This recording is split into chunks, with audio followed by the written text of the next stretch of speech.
बुद्धं शरणं गच्छामि धम्मं शरणं गच्छामि संघं शरणं गच्छामि बुद्धं शरणं गच्छामि धम्मं शरणं गच्छामि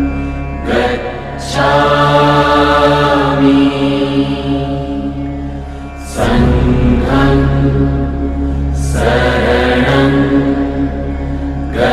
गच्छामि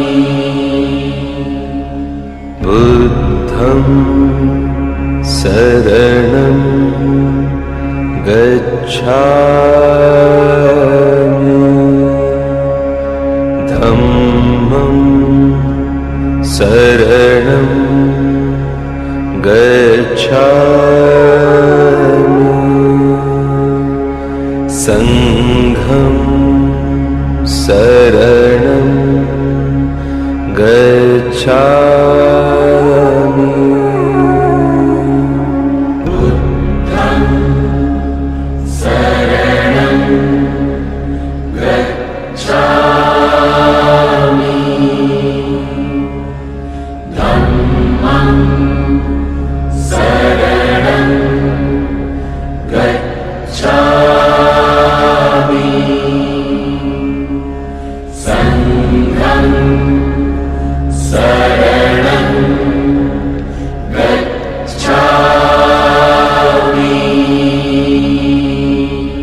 बुद्धं शरणं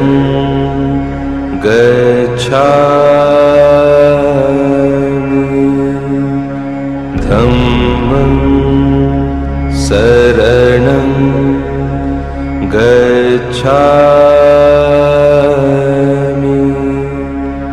संघं शरणं गच्छामि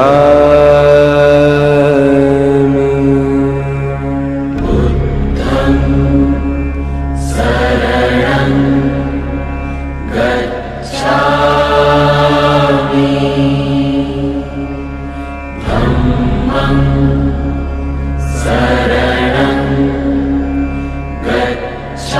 धम्मं शरणं गच्छामि संघं शरणं गच्छामि बुद्धं शरणं गच्छामि धम्मं शरणं गच्छामि संघं शरणं गच्छामि बुद्धं शरणं गच्छामि धम्मं शरणं गच्छामि संघं शरणं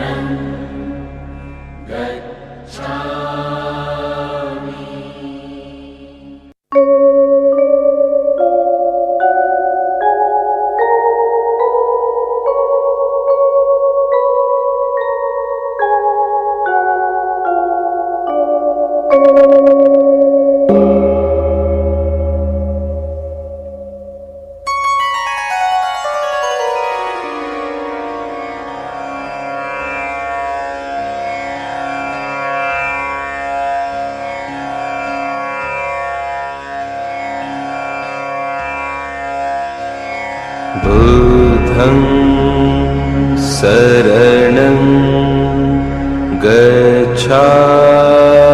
गच्छामि धम्मं शरणं गच्छामि संघं शरणं गच्छामि बुद्धं शरणं गच्छामि धम्मं शरणं गच्छामि संघं शरणं गच्छामि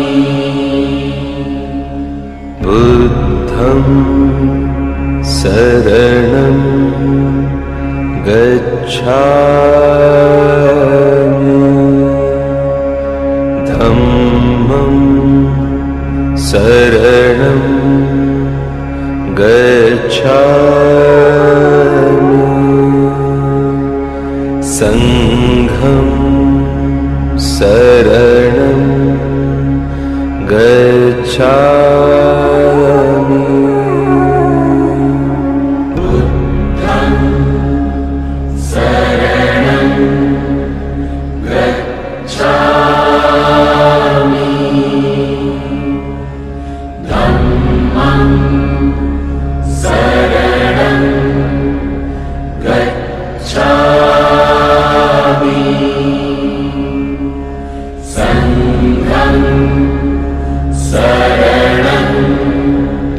गच्छामि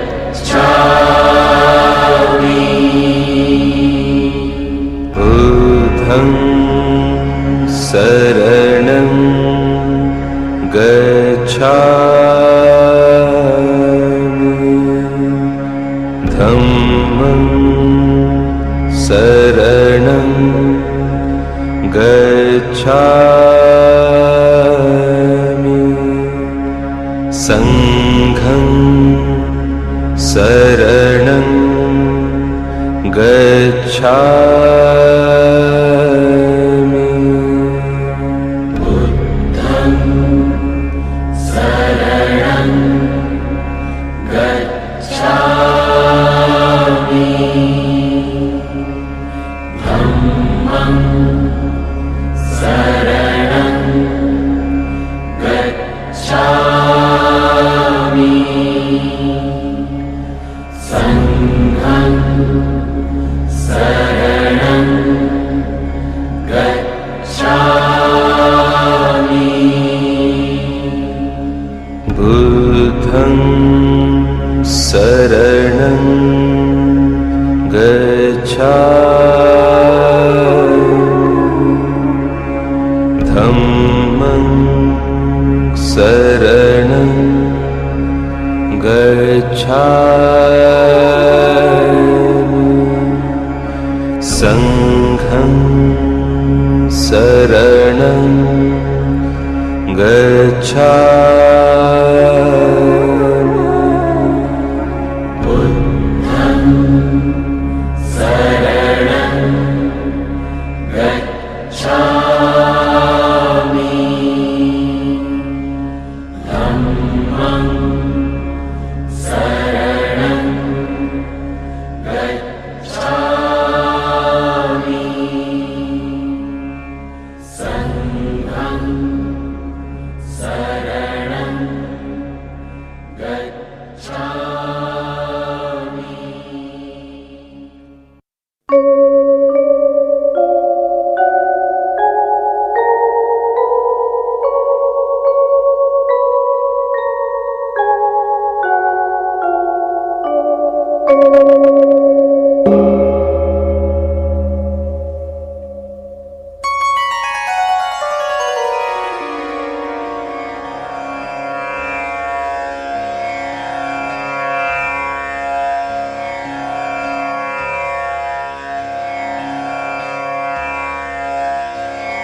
बुद्धं शरणं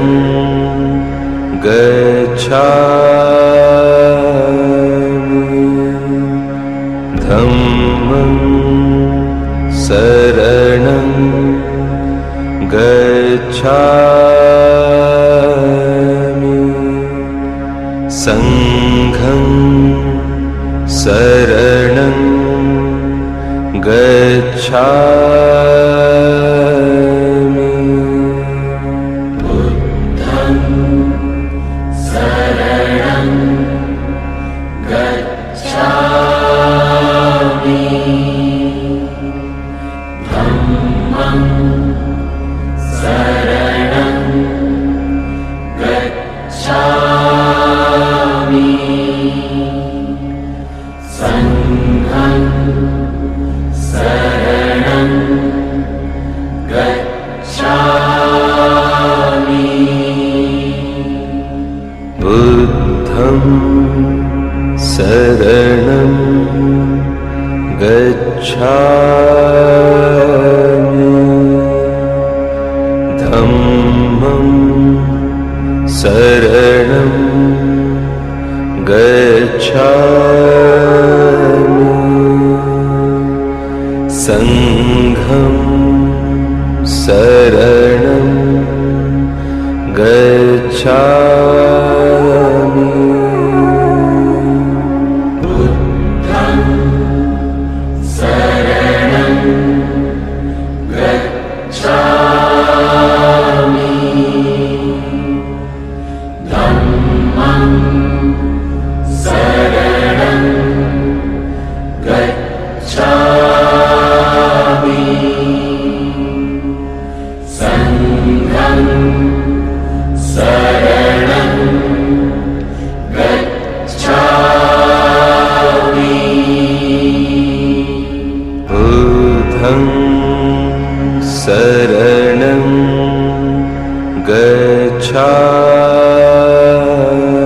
गच्छामि धम्मं शरणं गच्छामि संघं शरणं गच्छामि बुद्धं शरणं गच्छामि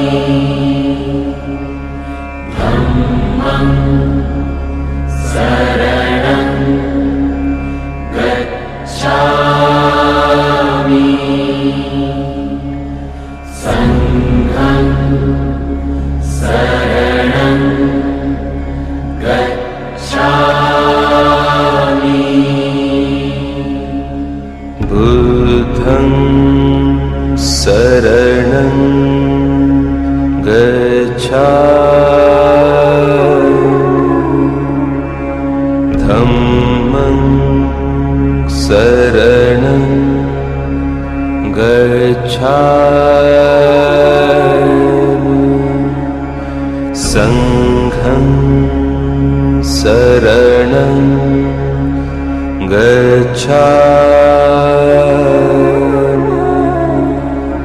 बुद्धं शरणं गच्छामि धम्मं शरणं गच्छामि संघं शरणं गच्छामि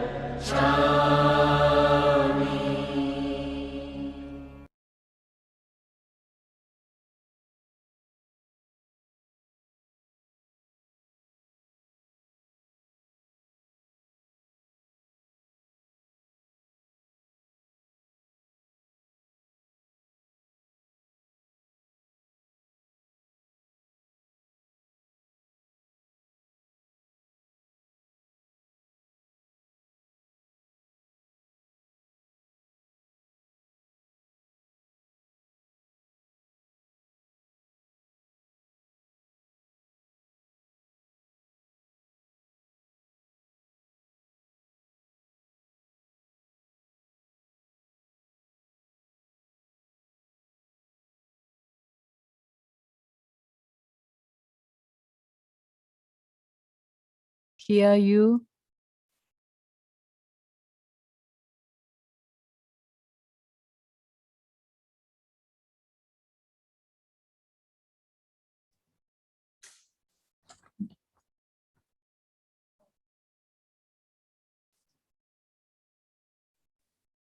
Namo Buddhaya, Namo Dhammaya, and Namo Sanghaya. We welcome all of you, all the venerables, and also all the participants to the MBSI UTBSI Global Vesak Dhamma Program 2022. This year, our Vesak theme is Vesak and Timeless Wisdom, Compassion and Purity of Mind for the Development of Vibrant Humanity. And this program is organized from today, 12th to the 14th of May, 2022.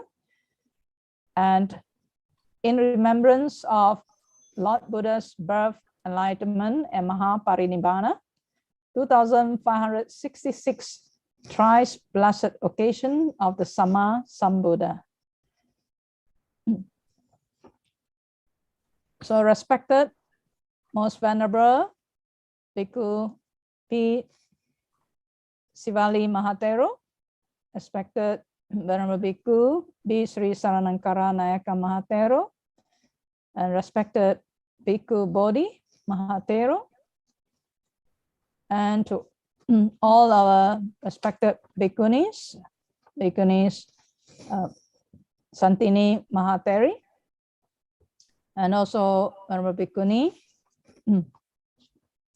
for all our UTBSI Bhikkhuni coordinators, Mr. N. Dorji, the president of MBSI, and also our distinguished guests. So without further ado, we'd like to invite Ayah Santini Mahateri, and also firstly to invite the opening speech for this particular function. We would like to invite the MBSI President, Honorable N. Dorji, to give us the opening speech for the Global Vesak Dhamma Program. May we now invite Mr. M. Dorji to give his speech.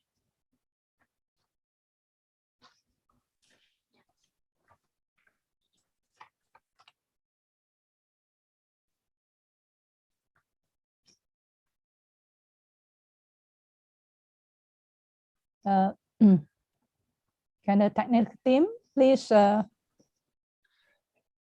the video for this particular speech from the president of MBSI?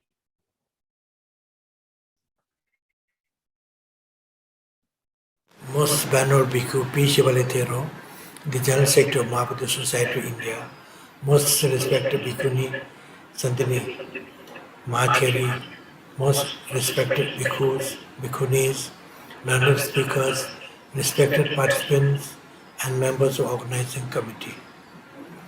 It's a great pleasure and privilege to welcome you all to this online Global Vesak Dhamma Program 2022, organized by the Mahaprabhu Society of India and United Theravada Bhikkhuni Sangha International jointly on the theme Vesak and Timeless Wisdom, Compassion and Purity of Mind for the Development of Vibrant Humanity from today for 3 days long program to commemorate the celebration of the Vesak Day, which this year falls on 15th May or 16th May, which we follow here. I, on behalf of Mahaprabhu Society of India and also on behalf of Bodhgaya Temple Management Committee, the constituent of Mahabodhi Mahavihara Temple, the holiest Buddhist shrine, would like to convey our warm greetings of Vesak Day from Bodhgaya, India, the land of enlightenment, to all of you and others connected electronically in this webinar. I'm sure that the deliberation of Dhamma talks that will take place during the course of this 3 days long Dhamma meet by the words of wisdom from learned speakers will significantly cause to contribute to bring greater inspiration for the cultivation of good ethics, principle of life, wisdom, and purification of mind towards the development of a vibrant human society and cultivate respect, contentment, gratitude, humility, and humanity for the well-being, happiness, and benefit of all sentient beings. I congratulate the organizers and my best wishes for the fruitful success of this Dhamma program, and hope and pray that such Dhamma program initiated by Mahavira Society India and United Theravada Bhikkhuni Sangha International jointly will progress ahead continuously under the spiritual guidance of Dhamma Gurus and support of all Buddhists and others who believe in Buddha's teachings and philosophy of Buddhism with full devotion and dedication, and spread to propagate the Buddha's teachings of non-violence and compassion far and wide for the benefit of humanity on earth, to promote and cause to maintain peace, harmony in the world of today, and create a better society of tomorrow with happiness and prosperity to all. Thank you.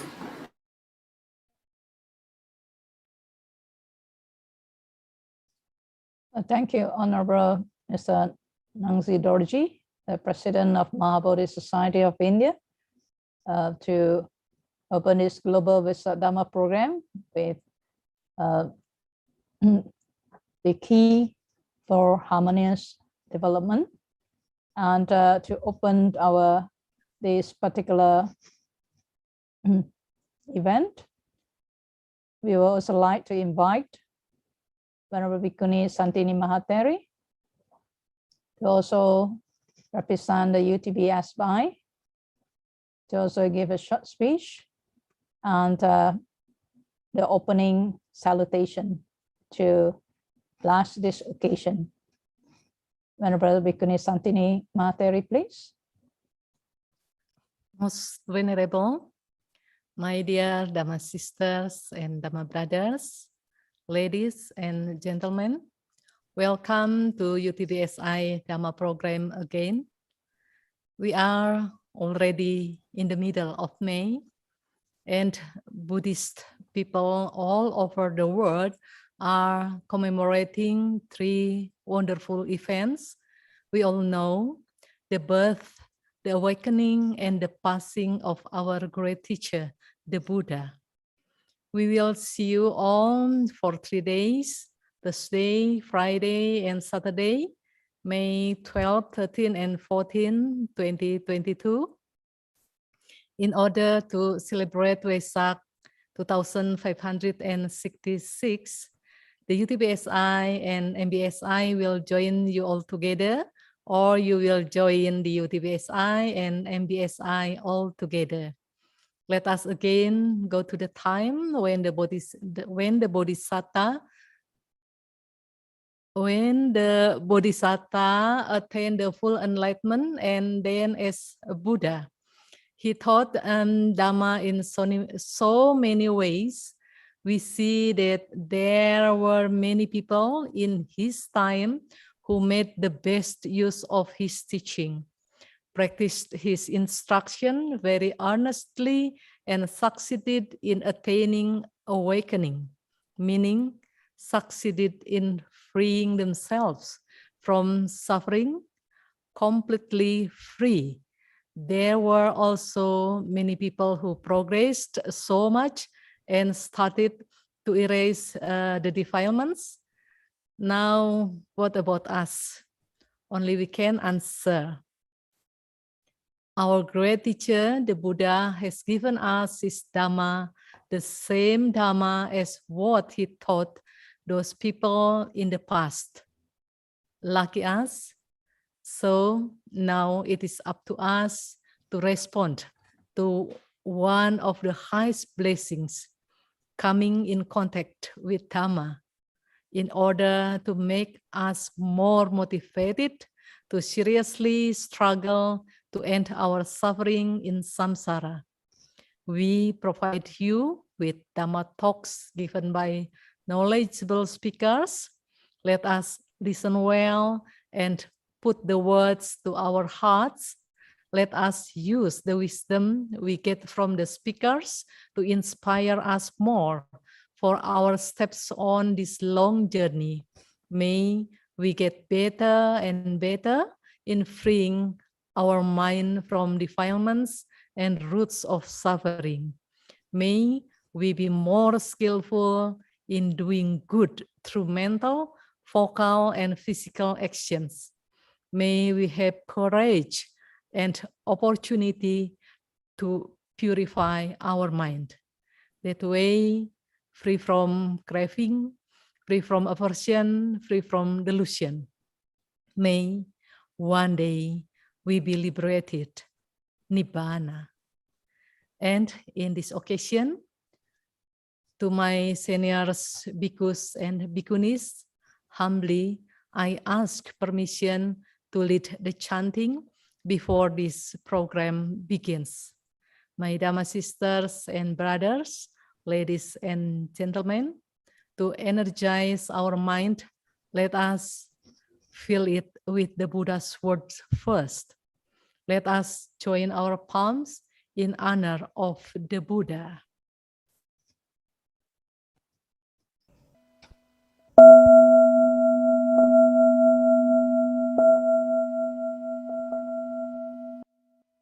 Arambata Nikamatha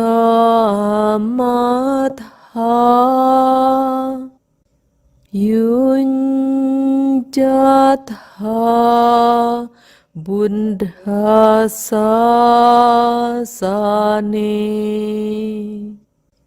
Punathama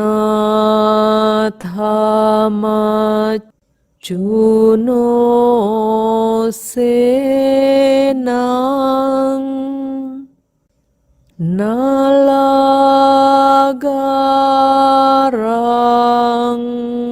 Wakunjaro Yo imasming Dhamma vinaye Ampamatto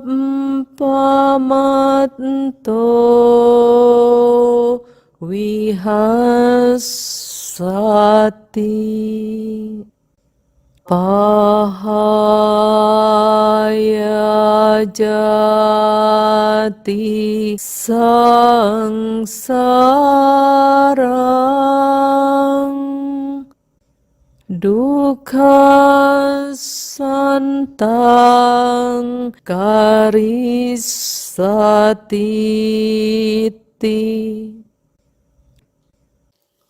Rouse yourselves, try harder, devote yourselves to the teachings of the Buddha. Crush the army of death as an elephant a hut of reeds. Whoever will live diligently in this teaching and training, giving up transmigration through rebirths, will make an end of suffering. Sadhu, sadhu, sadhu.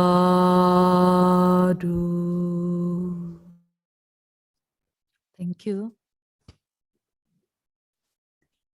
Thank you, Venerable Bhikkhuni Santi Mahateri, for that reflection for us to give fruit to our mind, to start our day, to remember the sacred blessings of Vesak and to connect our heart to the Samma Sambuddha.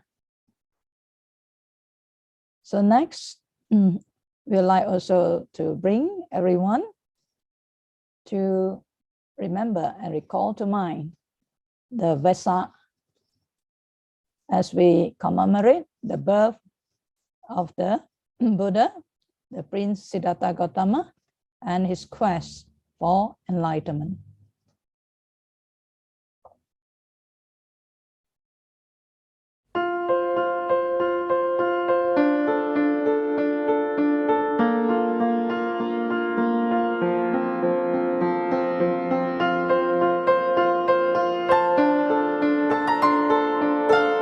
Today, we celebrate three things mainly, which is the birth, the awakening, and the passing of Lord Buddha. So these three things put together in a way summarize the life of the Buddha.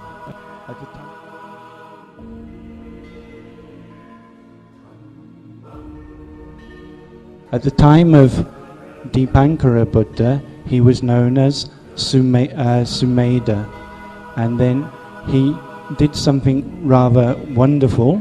He was already a very developed ascetic as Sumedha. He had the abhinyas and the jhanas, was very well developed in the spiritual life. But he heard that a Buddha had arisen in the world and that people were preparing to welcome him to the city. So he decided to also join in and to help with the preparations. And then as the Buddha Dipankara was coming along, he made a bridge out of his own body for the Buddha to pass over a pool of water and mud, so that the Buddha's feet would not become dirtied or anything. And after that, he made his aspiration to become a Buddha at some time in the future. And Lord Buddha Dipankara confirmed that aspiration.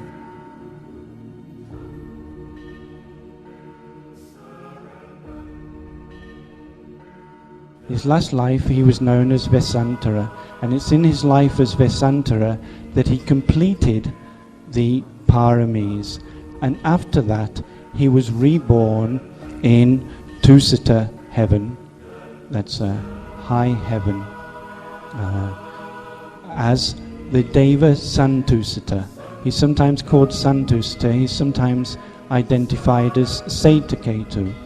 So they gathered around, all the gods, not only from Tusita heaven, but from many of the other heavens, gathered round, and they asked Santusita if he was ready and prepared to take birth again for the good of the people and for the good of all beings, and then become a Buddha and give the Dhamma teaching. So the Bodhisattva had to make certain investigations to see if it was the right time and everything, set up for the right occasion. And that was the July full moon night. Yeah. So it was on that night that Queen Maya, who was the principal queen of King Suddhodana, had a dream. And the dream is like a presage of the future and of what was to happen. And so she dreamed that the four great kings, those are the lower dwelling devas just above our world, the four great kings came down and they picked her up on the couch that she was reclining on and took her to the Himalayas. And then the queens of the four great kings, they bathed Mahamaya, and it's like a purification rite, if you like, to make sure she's clean and that she's pure.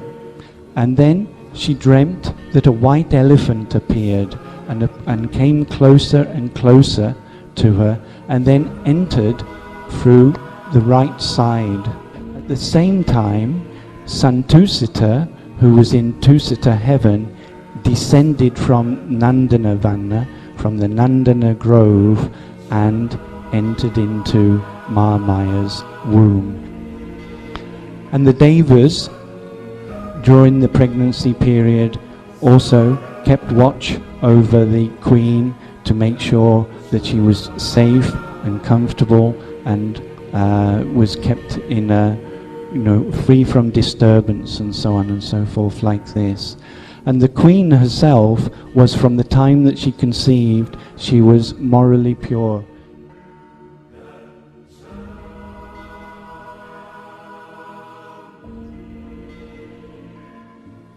Now then, when we come to the delivery in the ancient India, it was customary for women to give birth in their maternal home. So when it came time for when it was approaching time, then Queen Mahamaya asked if she could return to her home in Devadaha. That's her home. The king's home is in Kapilavatthu, so there's some distance between these places. And then the king arranged everything.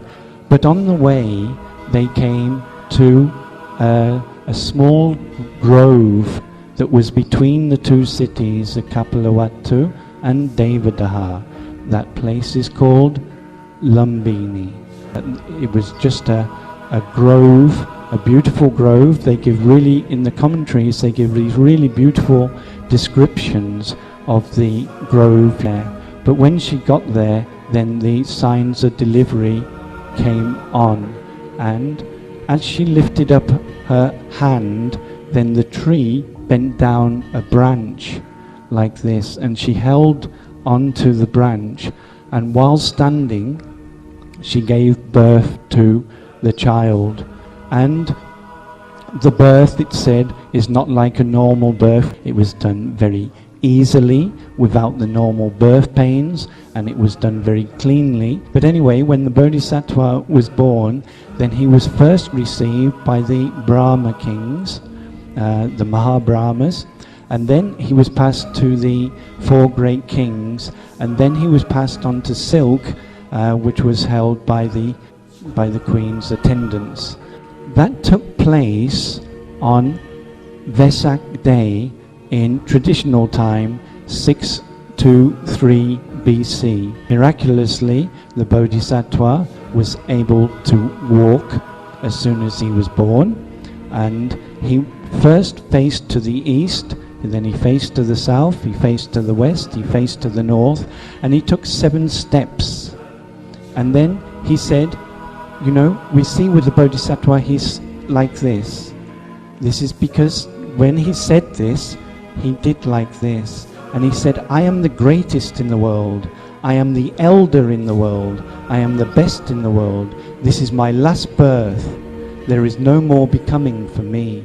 You see, again, it's like a prophecy of what would come later when he attained awakening, and he would not be reborn again. He would become the greatest person in the world. And then there was, at the time of the birth, there were also, they say, 32 wondrous things happened. The blind could see, the deaf could hear, the dumb could speak, the lame could walk. The fires in hell went out, and the lights in hell came on.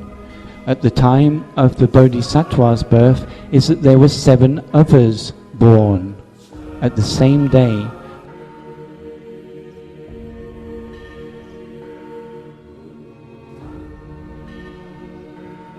Now the newborn baby, after he had done this walk and told about how he was the greatest in the world, he was taken to the ascetic Kaludevia, who was the king's chief advisor. And Kaludevila at that time was really astonished, of course, and he worshipped the Bodhisattva. And then he laughed, and then he cried. And the king, when he laughed, when the ascetic laughed, was very happy because it was so auspicious. And then when the ascetic cried, the king was very worried because it's very inauspicious. So he asked Kaludevila, why he laughed and why he cried. And he said, the reason that I laughed is because there was such a great joy in my heart, because this baby is the Bodhisattva and he will become the Buddha. In the end, he will become the Buddha.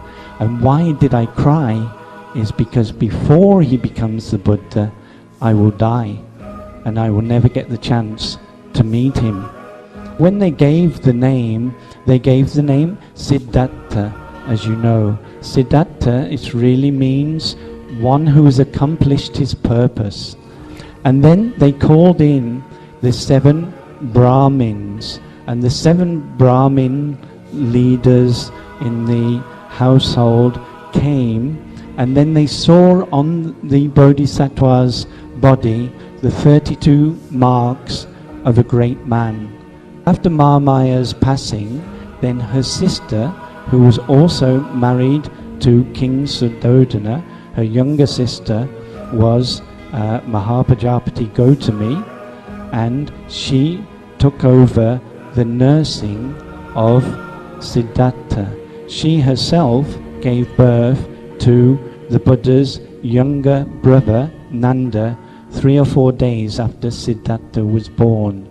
So she was ready for nursing, but she gave out her own child to the nurses in the palace, and she took for nursing Siddhartha.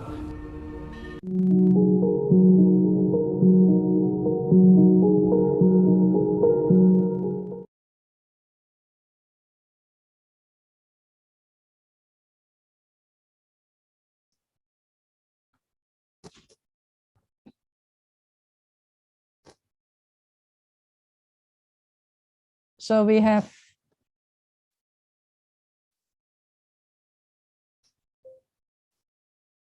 now that we have seen and reminded of the Buddha's birth and how miraculous it is, even at our time when we have more things that we can see, the importance of making aspiration and the intention for a good rebirth, and also the mothers that carries the baby, a pure mother, and also the streams of consciousness or the intention that he carries from life to life to attain that particular vision for enlightenment.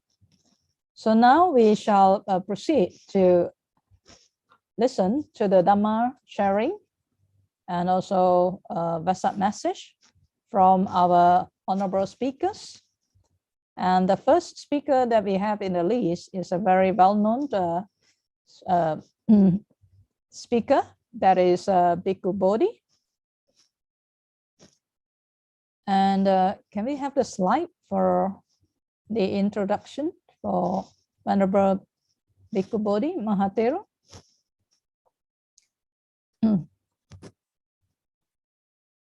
So Bhikkhu Bodhi, born as Jeffrey Block in 1944, is an American Buddhist monk from New York City. He obtained a BA in philosophy from Brooklyn College in 1966 and a PhD in philosophy from Claremont Graduate School, 1972. And Venerable Bhikkhu Bodhi received novice ordination in 1972 and full ordination in 1973 at Sri Lanka. For many years, he was the president and editor of the Buddhist Publication Society in Sri Lanka. Bhikkhu Bodhi has been living at Chuan Yin Monastery, New York since 2006. And he has many important publications to his credit, either as author, translator, or editor. And most recently, a translation of the entire Anguttara Nikaya, the numerical discourses of the Buddha, with some publications in 2012. And in 2008, together with several of his students, Venerable Bhikkhu Bodhi founded Buddhist Global Relief, a non-profit organization supporting hunger relief, sustainable agriculture and education in countries suffering from chronic poverty and malnutrition. And in May 2013, Bhikkhu Bodhi was elected President of Buddhist Association of the United States. So now, with palms together, we now invite Bhikkhu Bodhi Mahatero to lead us on the first topic on this particular occasion of the birth of the Buddha from the perspective of the sutta. May we have the presentation? Namo tassa bhagavato arahato samma sambuddhassa. I extend greetings to all of my Buddhist friends, and I particularly thank Ayya Santini for inviting me to speak to you on this Vesak day, on the day that you're celebrating Vesak. As probably all of you know, in the Theravada tradition, Vesak is the day that commemorates three momentous events in the life of the Buddha: his birth, his Sammasambodhi, his perfect enlightenment, and his Parinibbana, his passing away into the nirvana element without residue, what we conventionally call his death. And so this is the primary day in the calendar for Buddhists to celebrate, to honor, to commemorate, and to pay reverence to the supreme teacher, the one that we call the Tathagata, or the Buddha. And I think it's significant that throughout the world, people will be celebrating Vesak, paying homage to the Buddha, even more than 2,500 years following his passing. So now, or originally in earlier decades, Vesak had been celebrated largely in the Buddhist countries of Asia. But now, as Buddhism has spread over the world, it's become truly a global celebration. And even the United Nations, starting in the year 2000, has been commemorating Vesak on one day in the month of May. I understand from Ayya Santini that your celebration of Vesak has been divided into three sessions, or three sections, one dedicated to his birth, another dedicated to the enlightenment, and the third dedicated to his Parinibbana. And so I've been asked to speak about his birth. And I have to say, out of these three events, the more difficult one to speak about is the birth. Because when we speak about the enlightenment, we could bring in all of the truths and principles that the Buddha realized on that significant night when he broke through the veils of ignorance. When we have to speak about the passing away, we could recount the events leading up to the Buddha's passing, his last journey from Rajagaha to the town of Kusinara, where he passed away. But to speak about the birth, I think many of you are probably already familiar with the traditional account of the Buddha's birth, whereby when he came out from the mother's womb, he was received not by human beings, but by devas, and streams of water, hot and cold water, came down from the sky to bathe the newborn baby. And then he took 7 steps with lotus flowers blossoming under each of his feet as he took the steps. And then he pointed upwards and downward with one hand, downwards with the other hand, and said that I am supreme in the world. I am the foremost in the world. This is my last birth. Now there is no more repeated existence. So that is the very common traditional story about the birth of the Buddha. But I want to treat the birth of the Buddha from a somewhat different angle. And we could, to treat it from this angle, we could suspend the question whether this traditional narrative of the Buddha's birth, should it be taken literally or just symbolically? We could put that question aside. And what strikes me as interesting is that when you see a newborn baby, very much all babies look very much alike. Maybe little differences in skin color, differences. Some might be heavier, others might be thinner, some might be laughing, others might be crying. But pretty much, well, apart from these little differences, they all look very, very much, very, very similar. But when we look at a newborn baby from a Buddhist point of view, we look at that baby from the standpoint of the teaching of rebirth, repeated existence. And in this way, we understand that every newborn baby comes into the world with the mind not as a blank slate, beginning with a completely blank mind, so that all of the habits and customs are to be developed in this lifetime. But each little baby comes into the world bringing along the stream of consciousness that's been flowing on through beginningless time. And that stream of consciousness will harbor within it the seeds of the tendencies, dispositions, inclinations, capacities, potentials that have been accumulated over countless past lives.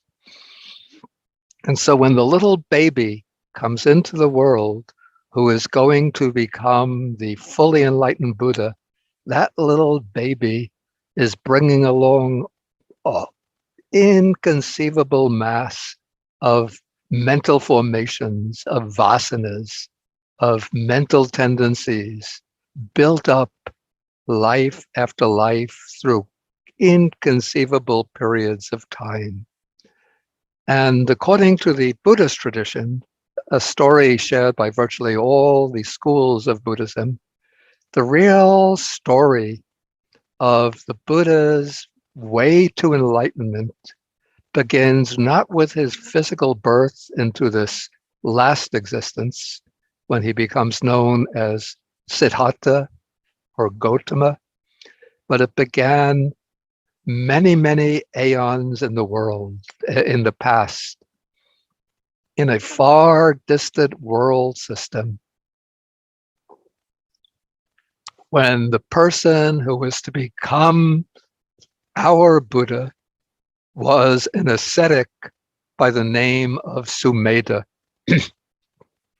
He had been born into a wealthy family, but his parents passed away when he was relatively young, and they were wealthy, and so they left him a large inheritance. And he looked at his wealth, and he reflected, what use is this wealth to me when at some point in the future, I cannot say whether it will be 50 years from now, 1 year from now, or even tomorrow, I'm going to die and leave behind all of this wealth.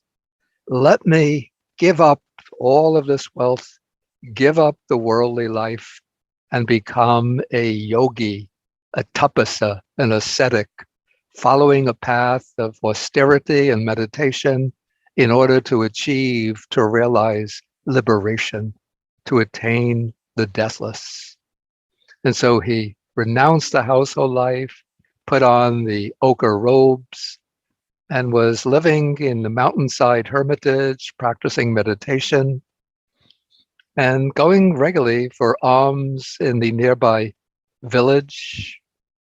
And one day when he was going for alms, he heard the report that a Buddha has appeared in the world, a Buddha by the name of Dipankara. And he is arriving at the nearby metropolis, the large city, I think it was called Hangzavati. and he's come with a great community of monks and nuns. And when the ascetic Sumedha heard this, he was exhilarated, delighted. And so he made the determination to go to see the Buddha. And when he came down to the city, he saw people at work decorating the roadway, paving the road, putting up parasols and decorations and so forth. And he wanted to contribute his own share of the work. And so he asked whether he could contribute too.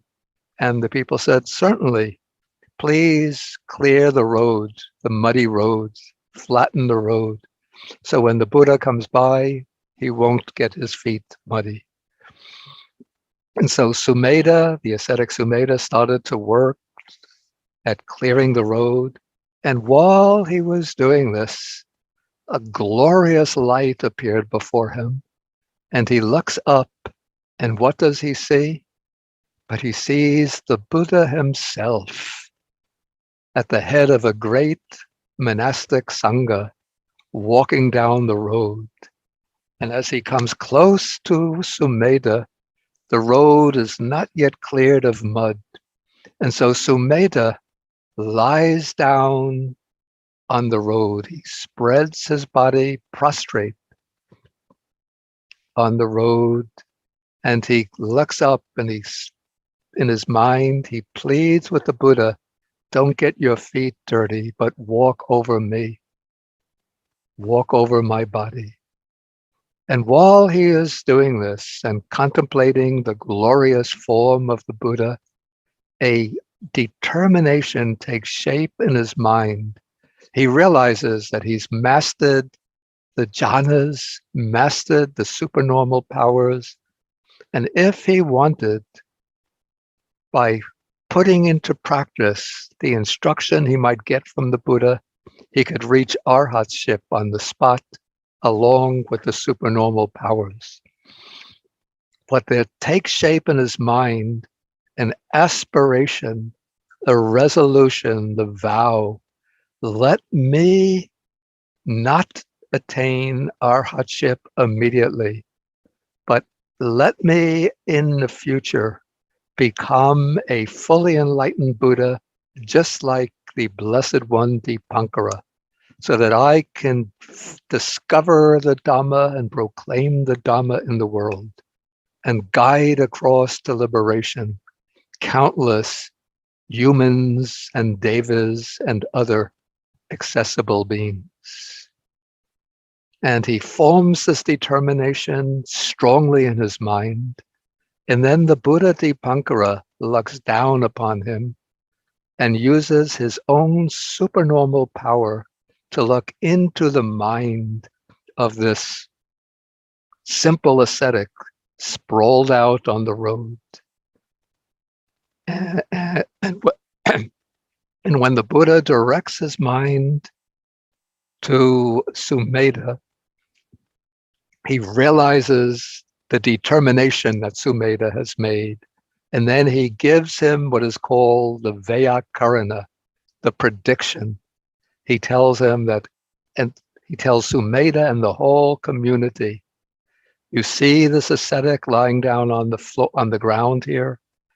After 4 asankheyas, inconceivable periods of time, and 100,000 mahakalpas, great aeons, he will become a fully enlightened Buddha by the name of Gautama. So that is the prediction that set the ascetic Sumedha on that long journey, culminating in his birth into this life as our Buddha. And in that long period of inconceivable, countless aeons, the aspiring Buddha, now called a Bodhisattva, practiced the 10 paramis or paramitas, the 10 spiritual perfections of generosity, moral discipline, renunciation, wisdom, patience, vigorous energy, truthfulness, resolution, loving kindness, and equanimity. Life after life, practicing one of these perfections after another, building up vast reserves, a vast accumulation of merits, of wisdom, of virtues, of understanding, until when all conditions have been achieved, when all the supporting conditions have been accumulated, when he's performed so many acts of selfless self-sacrifice, he's ready to take birth from the Tusita heaven, his last existence, to take birth down into the human realm as the son of the Queen Mahamaya and the King Suddhodana, coming out into this world, and as a human being then embarking on that life that's going to culminate in the achievement of Buddhahood. And so it's said in the Anguttara Nikaya that there is one person arising in the world who arises for the welfare of many people, for the happiness of many people, out of compassion for the world, for the good welfare and happiness of deities and human beings. And who is that one person? That one person is the Tathagata Arahat Sammasambuddha. The Tathagata, the one who has realized the truth and who has become perfectly enlightened to the truth. And so it's said that the Buddha arises in the world out of compassion for the world. So was in that life many, many aeons ago as the ascetic Sumedha, that he gave rise to that great compassion for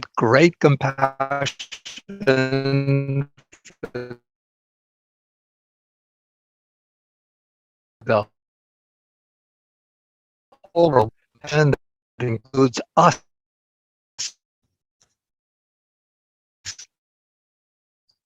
Sorry for the interruption. And coming into this world, striving for the supreme enlightenment, attaining enlightenment, and then making the decision to teach the fulfillment of that aspiration that he made so many aeons ago. And so we are the fortunate ones who have inherited that dispensation coming down from the Buddha, the sasana, the precious teaching, the teaching that's been transmitted from Buddha to Buddha over inconceivable beginningless time. And now we should make our best use of this opportunity to learn the Buddha's teaching, to study the Buddha's teaching, to practice the teaching, and to the best of our ability to realize and penetrate the truth of the teaching. And so when we celebrate the Buddha on this very auspicious Vesak day, we shouldn't think that just on Vesak we pay homage to the Buddha, and then we maybe just the rest of the year, maybe occasionally we go to the temple or monastery to worship the Buddha and then forget about him the rest of the time.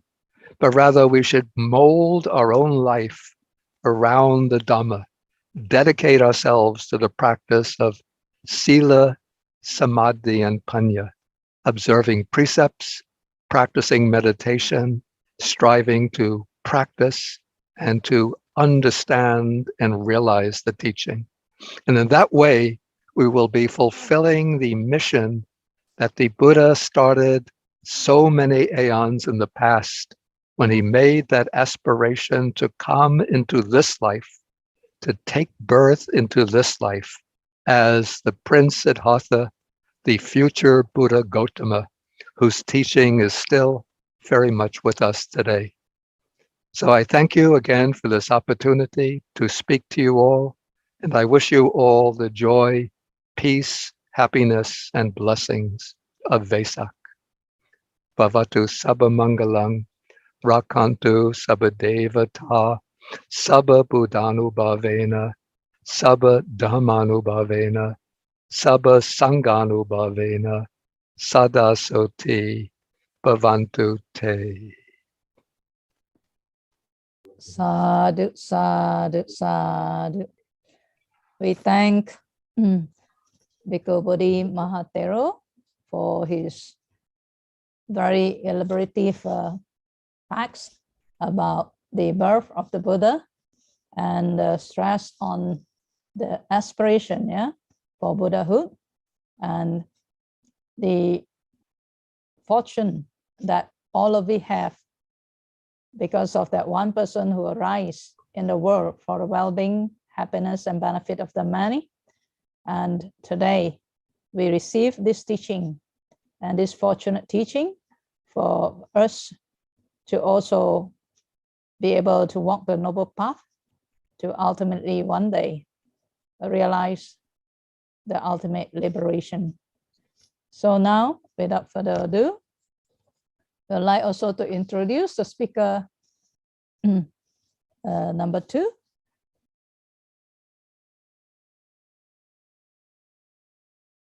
Venerable B. Sri Saranankara Nayaka Mahatero is born to the family of Mr. and Mrs. Modiang Silage in the village of Uttawata, Kandy, Sri Lanka on 28 October 1953. In 1965, he entered monastic life as a novice Buddhist monk at the age of 12 under the mentorship of Venerable Sumanjoti Mahatera. He obtained diploma in Buddhist philosophy from a Vidyodaya Buddhist institution, and he received the higher ordination at the age of 22 in 1976 at Malwata chapter in Kandy. Bhante came to Malaysia at the age of 30 in 1984 and was invited by Sri Jayanti Association to be the resident monk of Sri Lanka Buddhist Temple in central Kuala Lumpur. He later became the abbot of the temple until today. Bhante started Samanera Novitiate Program and founded many charitable organizations such as Mahakaruna Compassion Home, Sri Jayanti Welfare Organization, and Educare for the underprivileged students. The following are the positions and titles held by Bhante as the Chief Adhikarana Sangha Nayaka of Malaysia, Chief Judiciary Monk of Malaysia, as a Sangha Kirti Sri conferred by Supreme Council of the Mahasangha of Malwata Chapter, Kandy, Sri Lanka, 2017. He's also a monastic advisory panel of Theravada Buddhist Council from Malaysia, and is advisor of many Buddhist societies in Malaysia. So without further ado, we'd like to invite Bhante B. Sri Saranankara Nayaka Mahatero to share with us on this auspicious occasion for celebrating Global Vesak Dhamma program. Bhante, we hand over the floor to you. Namo tassa bhagavato arahato samma sambuddhassa.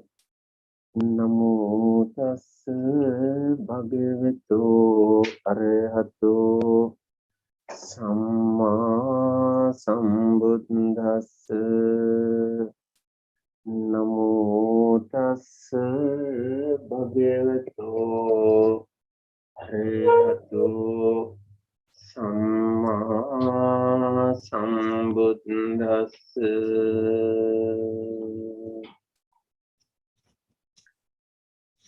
Very happy Vesak to all of you.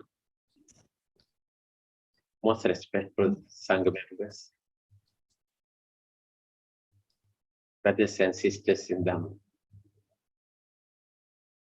United Bhikshuni Sangha and the Mahabodhi Society India jointly organize this particular program to reach out the four direction, the spiritual friends all over the world.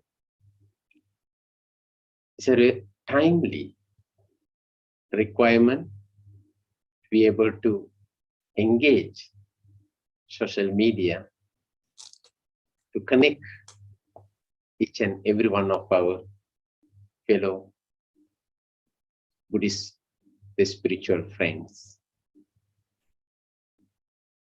I'm listening to the most respectable Bhikkhu Bodhi, most respectable Anandajyoti, as Anthony, as well as for the as Mangala.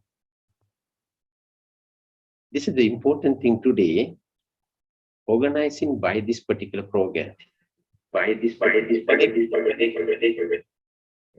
Is a connect into the India,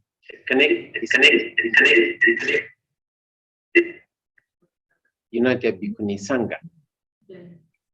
See the beauty I seen over here. The Mahabodhi Society in India, the birth of the Buddhist, the birth of the teaching, great teaching, enlightenment, the day. One silent message Buddha given this particular day after immediate enlightenment. The message is very clear. Many of us, we think Dhammapada is the first sermon. Yes, first sermon in Dhammapada, Dhammacakkappavattana Sutta. Before Dhammacakkappavattana Sutta, Buddha given the wonderful teaching, being in silent manner under the Bodhi tree. Message is very clear, the gratitude and appreciation. Reminding us that great virtues, the great qualities, the great compassion, he creates purity in the mind of the Buddha. From there itself, it will show to the whole mankind. Brothers and sisters, we need to go to further. Let us look at the great virtues and qualities in the Buddha himself. Definitely we know there's no one able to compare such a virtues, such a great qualities in the Buddha. The important part of the Vesak celebration, as Venerable mentioned, the Vesak is we considering is some sort of celebration, festival, and entertainment many parts of the world. Of course, when we are young kids, in fact, in my personal belief, I was so much interested all those areas. But when we slowly time or our aging, our interests are changes. Young kids looking forward celebration, festival, culture performance, the devotional shown, Bhakti Gita, and the drama, etc. thing, and the colorful lantern, colorful huge pandal celebration for such important day. It might not be respect, it require certain cultural influences, the various Buddhist countries we can see, Sri Lanka, Thailand, and Burma, and other parts of the world. The Malaysia, we are very fortunate. We have different culture, different tradition, different school of the teaching, coexisting, very harmonious, peaceful manner. That unique maintaining in the great Malaysian spirit. Teaching of the Buddha, the great virtues and qualities to implement our day-to-day life. I strongly believe it, that's the most important thing. Dana Sila Bhavana is a core foundation, and each and every practitioners the Buddhist teaching. Generosity, moral, sila, it can be a 5 precept, it can be 8 precept, it can be 10 precept. Then the bhavana, the great qualities to maintain meditation part to realize the great wisdom within our own mind. Many parts of the world today, the people are participating any one of all those three areas. Millions of people are performing charity. Millions of people are performing Sangadhan at this particular moment, various parts of the world. Millions of people are maintaining Panchasila, Attangasila, Dasasila, uphold the great virtues in their mind to commemorate such an important day. And another part of that, the million of people are going for the retreat, meditation, silent practices, listen to their own breathing. There's such a peaceful environment to commemorate such an important day. My personal belief, celebration, carnival, devotional activities, and the devotional show, drama, essay shining, lantern competition, and quiz competition, and Vesak essays writing, all those areas, yes, important. But, and when we are grown-up people, when it's matured enough, we require different type of area to look at very carefully. That's the area we're looking for. That's the area we are able to, each and every one of us, cultivate such a noble qualities. Look at the Buddha's great character. Many things we can pick up from the Buddha himself. This compassion is shown to the whole mankind. When you look into the each and every the stories, let's say in the Sopa, innocent, the boy was helpless, being the father torturing him, alone living in the cemetery.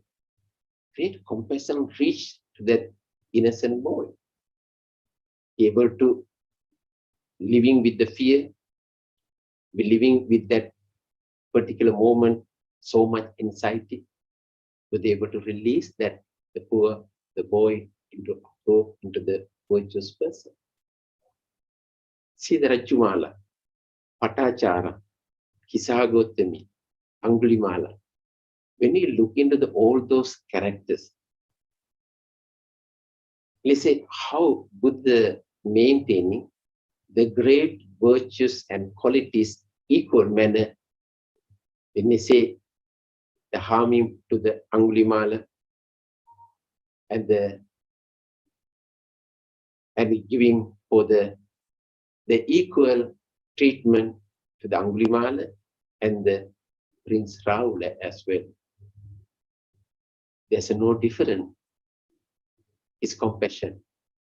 There's no difference.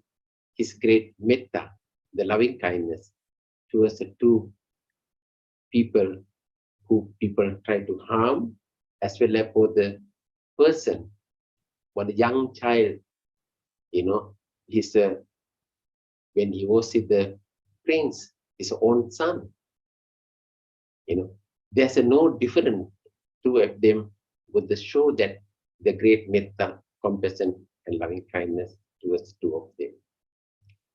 Many stories, when you refer to the each and every, even Devadatta tried to do more harmful. Angulimala chasing the Buddha to get another thing over. All those the characters, all those the people, Buddha given the equal treatment, equal compassion, loving kindness towards them.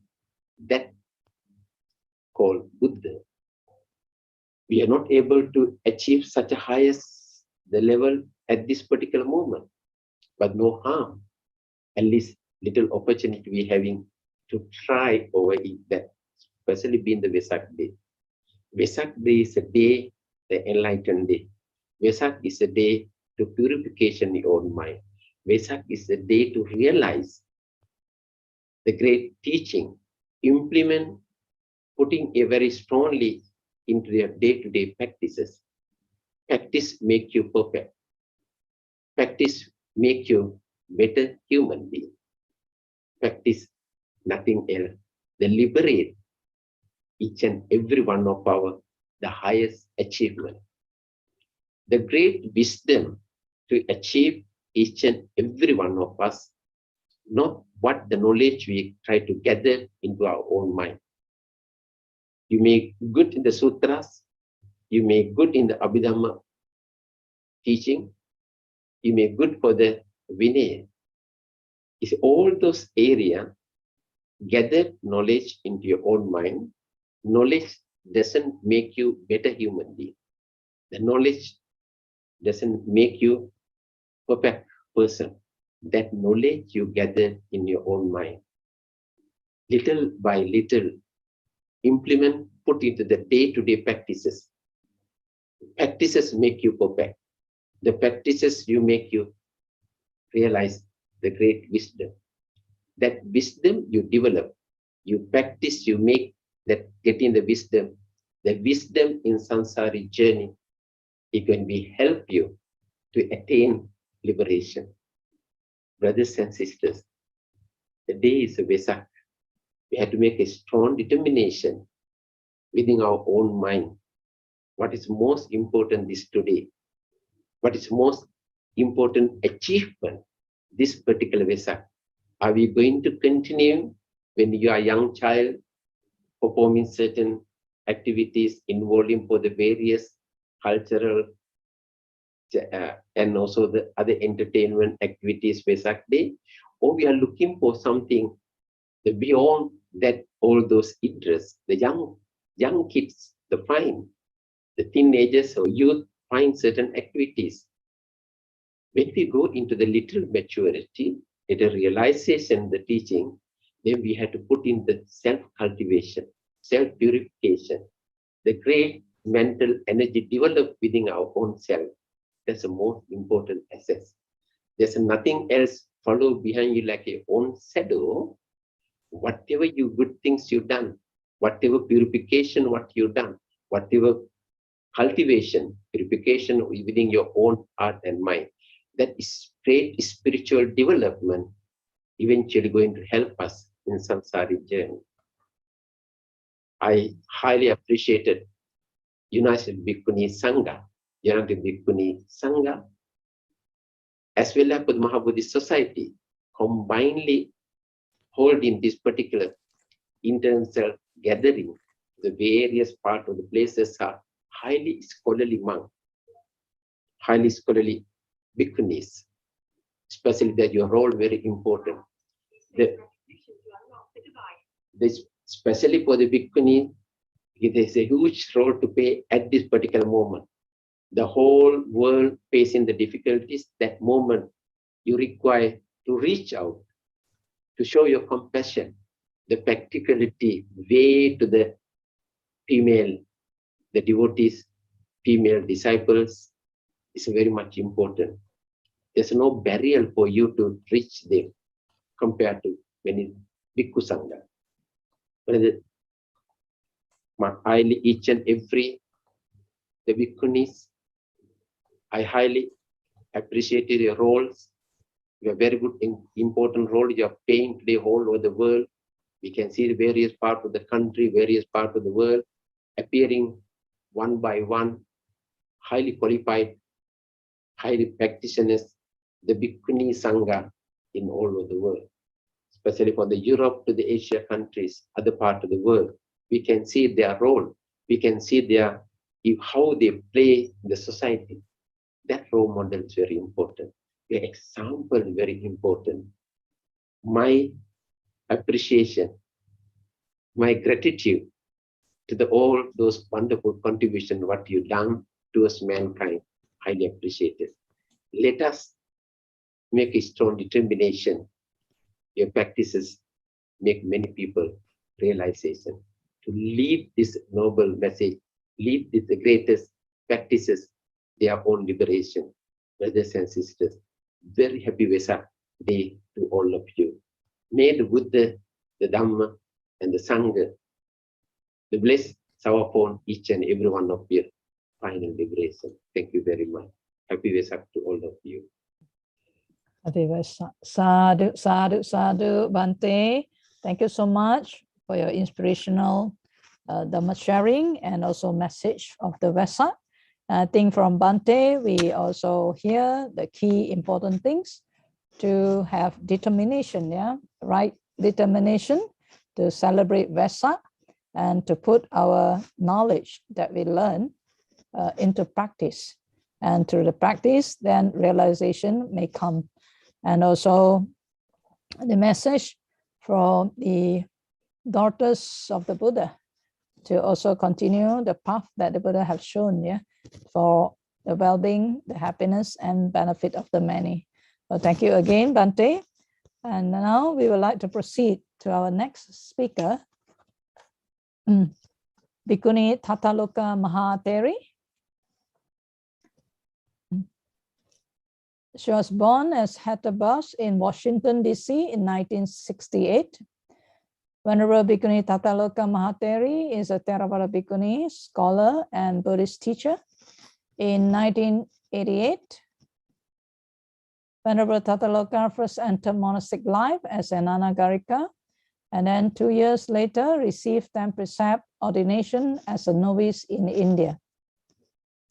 She received Pambaja in 1993 and took the seminary precepts with South Korean mountain forest meditation tradition Bhikkhu master Hai Am Suning as preceptor and Ita Sunim as acharya in 1995.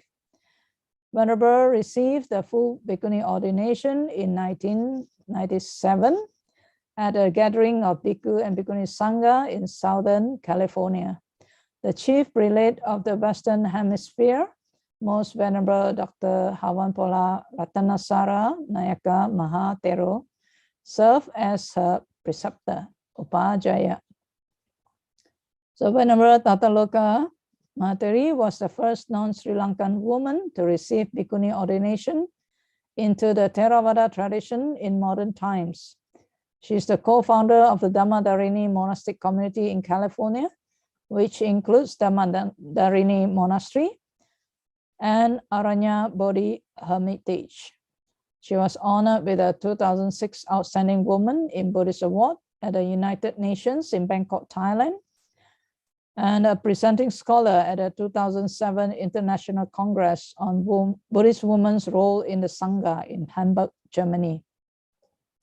She was also the preceptor for a historically significant 2009 Bhikkhuni ordination held in Perth, Australia, and in Bhikkhuni ordination in USA.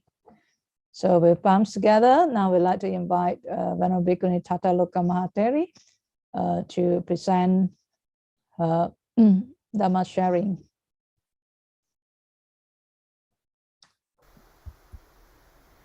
Dedication.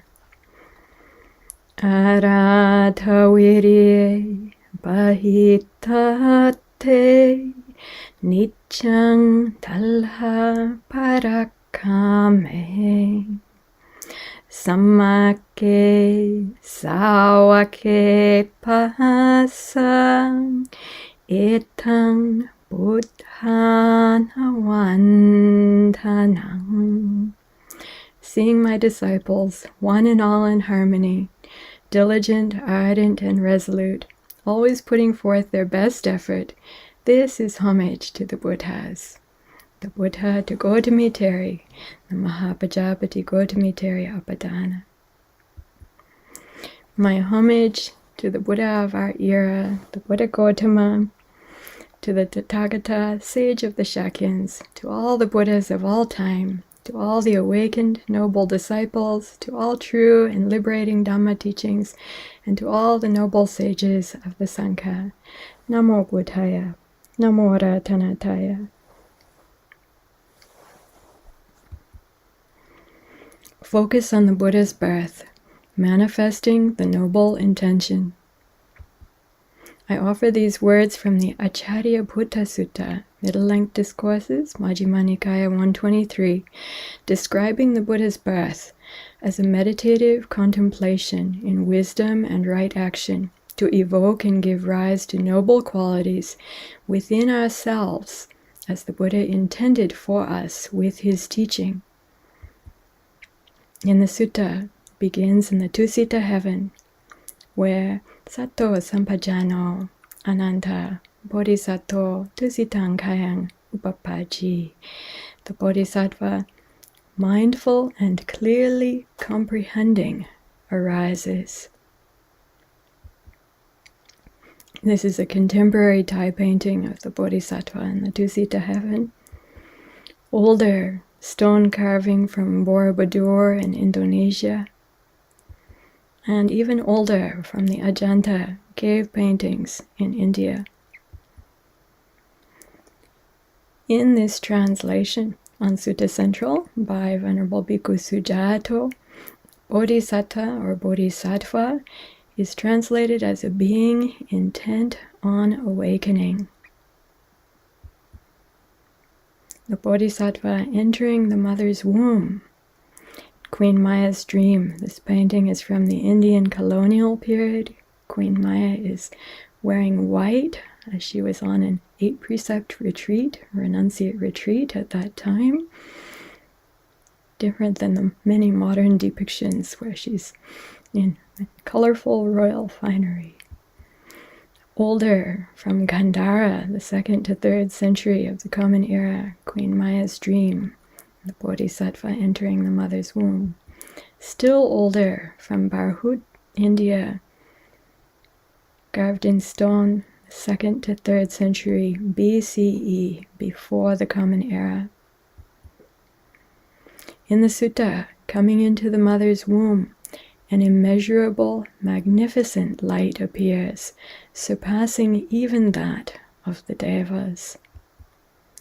The sutta also emphasizes care for the mother's well-being, happiness, and moral virtue, and that this is not a defiled or defiling experience. Beings are able to see and know one another, even in the darkest intervals of existence, in these moments of full intentionality, mindfulness, and clear comprehension. Lama Thangka painting school depiction of the Bodhisattva's birth. Emerging from the womb. The sutta again emphasizes in various ways that the Bodhisattva's emerging from the womb, as earlier with entering the womb, is not a defiled or defiling experience. The birth of the Bodhisattva, first 7 steps in the sutta. The Bodhisattva stands firm with his own feet on the ground. This is a profound contemplation. Standing firmly on the earth, depicted Gandhara Kushan period, 2nd to 3rd century, Common Era rock carving. The first 7 steps of the Bodhisattva in the sutta. He takes 7 steps and then surveys the world, looking in all directions. These first 7 steps depicted pointing upwards to the sky, to the heavens, downwards to the earth, standing here, in between, mindful and clearly aware, with full intention, profound contemplation. In the sutta, then, he makes this majestic and bold proclamation of noble intention. Like one who is in the driver's seat of their own life, one who is at the helm, one whose noble intention is at the forefront. This is my final birth. There will be no further becoming for me beyond this. I am Mantima Jati, Nati, Dani, Punapavoti.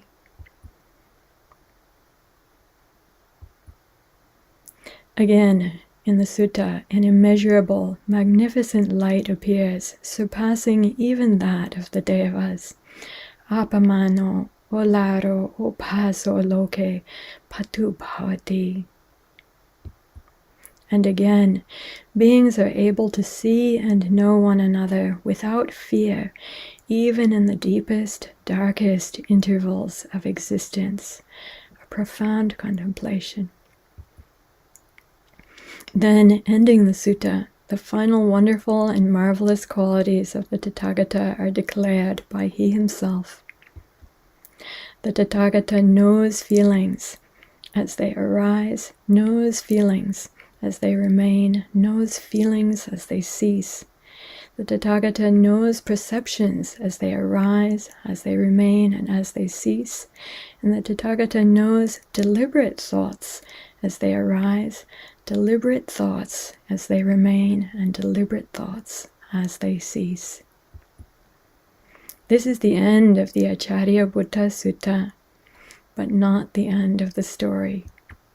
We know the Buddha's story continues with seeing the sufferings of the world, setting forth with determination the Great Awakening, turning the wheel of the Dhamma, and helping humanity until Parinibbana, establishing the Sangha and the teachings strongly and stably to help humanity for a long time. The Buddha mentions repeatedly in the early Buddhist discourses preserved in the Pali text Tipitaka and parallel suttas preserved in other Indic dialects and languages, as well as in Chinese and Tibetan, that the well-practicing and learned Bhikkhuni Sangha he established is meant to play an integral role in the long endurance and efficacy of his teaching, manifesting the Buddha's noble intention for our times, in these times of turmoil and strife for humanity and our planet. We must have, first, determination to prepare and establish ourselves, and second, determination to help others. Helping and supporting one another is the way of the Sangha. Traditionally, even bhikkhus, male monastics, learn all ways to serve and support their elders, teachers, and leaders of the Sangha. And traditionally, even bhikkhunis, female monastics, learn to be strong, to teach, to lead. The importance of knowledgeable and capable leaders of all four folds of the Sangha, Buddha Chatuparisa, noting that this means manifold or many folds of the Sangha, and is meant to be inclusive, not exclusive. Manifesting the noble intention of the Buddha is the imperative. Imperative means of vital importance or crucial, as well as an authoritative directive that's essential and urgent. To be leaders and helpers, sharing Dhamma and training people who will be able to do good themselves and help others. Three interrelated dimensions of compassionate care for self and others in the Buddha's teaching. First, one abstains oneself from harmful actions. Second, one speaks in favor of such abstention. Third, one establishes others in such abstention. The Buddha in Dhammapada, verse 158, said, "First establish yourself in what's helpful and then teach it to others." Compassion ideally benefits others and oneself. Compassionate care for others should not neglect one's own practice. In dedication, Bahojana Hitaya, Bahojana Sukhaya, Lokanukampaya, Attaya Hitaya Sukhaya, Deva Manusananti. For the welfare and happiness of the many, out of compassion for the world, for the benefit, well-being, and happiness of devas and humans. The end. but not the end of manifesting the noble intention in the way of the Buddha. Thank you for watching, listening, and practicing manifesting the noble intention. Namo Buddhaya. May the Buddha's teaching, practice, and fruits long endure in our world.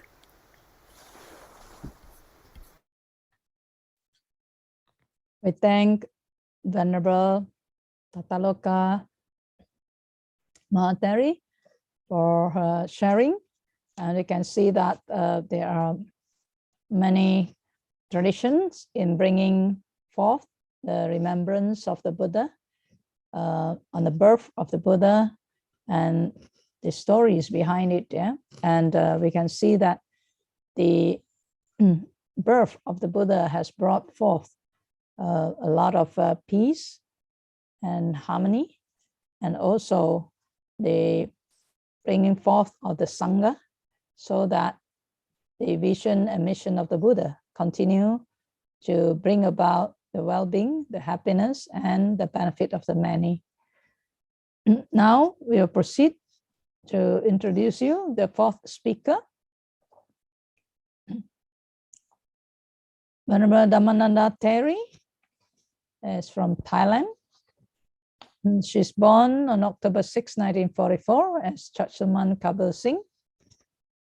Her mother, Waramai Kabir Singh, was the first Thai woman to be fully ordained as a bhikkhuni, and her father strongly supported the revival of the Bhikkhuni Sangha in Thailand.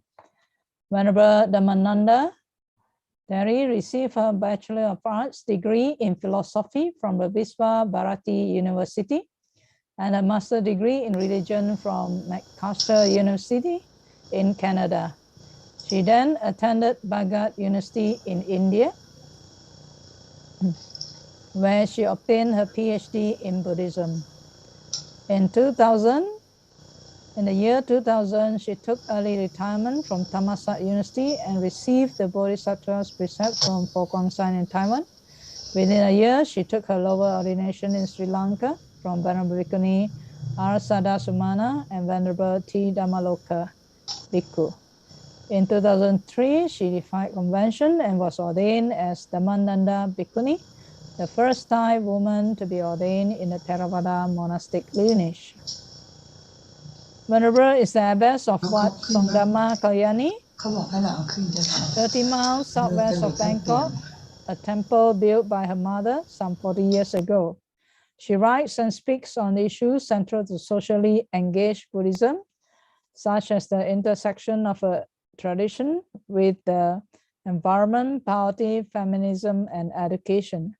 She is tireless advocate for advancing the role of women in modern Asian Buddhism. Her approach is both global and grassroots, and she believes that Thai's problem must be solved by its people and offers concrete and practical solutions for serious reform for monastic and lay Buddhists, in particularly the establishment of the Bhikkhuni order. And today for Global Vesak, we will hear from Venerable Dhammananda Theri on her message for all of us to participate and to rejoice. Venerable, the floor is yours. I pay respect to Mahasangha, Bhikkhu Sangha and Bhikkhuni Sangha. Particularly, I'm very happy today to actually listen to Venerable Bodhi, my big brother. Last time I met him was in India 3 years ago when he came to attend the Bhikkhuni ordination. And Venerable Saranangara, my big brother in Malaysia. And also I'm very happy to see Venerable Ananda Jyoti and all of course all my Bhikkhuni Sangha from UTBSI. And greetings to all our brothers and sisters, Dharma sisters and brothers. Today I have my video clip to share with you.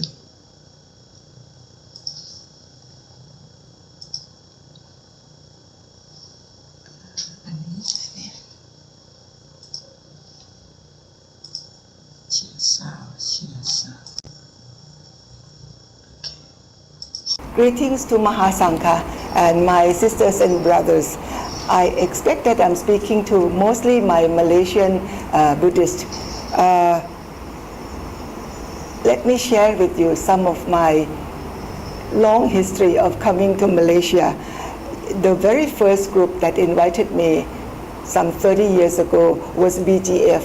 BGF at that time, it was Buddhist Graduate Fellowship. But later on, of course, they changed into Buddhist Gem Fellowship. Among them, a person whom I really recall, one was Benny Liao, and another one is Dato Victor. Dato Victor, later on, he was very much interested in Tun Huang trip, you know. So later, when I met him, we talked more about Tun Huang, our shared interest in Tun Huang. When I was first ordained some 20 years ago, I was invited to attend Buddhist camp in Malaysia. And I was sharing with them some of my Dharma practice. After 3 days, they made some donation, and I went back to my temple. At that time, it was the very first year of my ordination, and I was really concerned about the problem that we have at the temple. That was setting the drainage system, and I did not have financial support for that drainage. Before leaving for Malaysia, I called the constructor and asked him to just give me the estimate. After returning from Malaysia, the person who was taking care of me, she drove me to the airport with some of the donation gathered from the Buddhist camp. She offered me in ringgits, but then she had it transferred into Thai currency. It was altogether 85,000 Thai baht. And just want to share with you this very interesting story. When I returned home, the constructor asked for drainage system exactly 85,000 baht. That was a time when I realized that the word providence was not only meant for the Christians, but it is also meant for us. Towards my monastic life, it was not easy. It was not easy. And every time when I come back to Malaysia, one time I was supposed to be giving a talk at Bricksfield Monastery. And Venerable Dr. K. Dhammananda, he was teasing me, you know. He said, here comes the second Dhammananda. But his name and my name, when it is spelled in English, it looks alike, but the pronunciation is different. His name is Dhammananda. My name is Dhammananda. The emphasis on the vowel is at a different place. So, but when you search in Google, you know, you will find these two faces. Luckily, one is male and one is female, so at least you can recognize. I had great respect for Venerable Dr. K. Dhammananda in his time, and I was lucky to have been able to meet him during the time when he was still alive. He was supportive of the Bhikkhuni issue from the beginning. Now, this time I have been invited by Venerable Sumangala to talk about our responsibility as Buddhists. I think it's very important to celebrate Vesak, talking about our responsibility as Buddhists. Why are we Buddhist? When we call ourselves Buddhist, what do we do? What do we do to call ourselves Buddhist? I ask my students, you know, some of them would say, oh, they do chanting every day. Oh, but the Muslims also pray 5 times a day, you know. And then some of them said, oh, they observe 5 precepts. But the Christians and the Jews, they also observe 10 commandments. And the 10 commandments are very similar. At least the second part of 10 commandments is very much like our 5 precepts. So in that sense, you know, just to do our regular chanting, to keep the 5 precepts is not necessary Buddhist practice. Or we offer food to the monks, dana, this is giving. But that is also, other people also do that. What is the unique characteristic of Buddhism? I asked my students, some of them are monks, joining the university at master level. Some of them still think that karma is the unique characteristic, is the teaching of the Buddha, unique characteristic of Buddhism. This is not true. So what I'm sharing with you is that sometimes we just take it for granted that what we know of Buddhism is the unique characteristic of Buddhism. The unique characteristic of the teaching of the Buddha is that understanding which overcome the holding on to, the clinging on to atta, to I, me, my, mine. Please read Anattalakkana Sutra, one of the longest sutra in our Buddhist text. This will explain very clearly what the Buddha meant. And just if you have not read anything else, at least read this and you will understand the unique characteristic of the teaching of the Buddha. Now, when the Buddha established the fourfold Buddhist communities, meaning Bhikkhu, Bhikkhuni, and also you, the Upasaka and Upasika. This he did at the very early, at the beginning of his mission. He expected them also, by establishing them, he also expected them, number one, to study. Number two, to put the study into practice. To study what? To study his teaching. Put it into practice. Unless you put it into practice, you cannot be sure whether that teaching is correct or not. It should work with you. And the Buddha said in Kalama Sutra, that put it into practice. See it for yourself. Only when you see it for yourself that the teaching works, then only you take it. Then the third one is to be able to defend the teaching of the Buddha. If you have not studied the teaching, you will not be able to defend. Because when people from outside say something, some of my students always come back, they said this, but I don't agree with them, but I don't know what is the right answer. What should I respond to them? So this needs, emphasize the importance of the study. Study the teaching of the Buddha. So luckily we have this in Thai language. The Tripitaka is in 45 volumes, large, huge body of literature to read. But as I said just earlier, I mentioned that if you have not read anything, if you do not have time to read anything, at least read the Anattalakkana Sutra to understand the unique characteristic of the teaching of the Buddha. And then, of course, when you can defend, then you should propagate. This is our responsibility. We particularly, when I said we, I mean the Thai Buddhists, we are born in a country that is, majority of the people in Thailand, we are Buddhists. So we do not see the necessity, the importance to study much.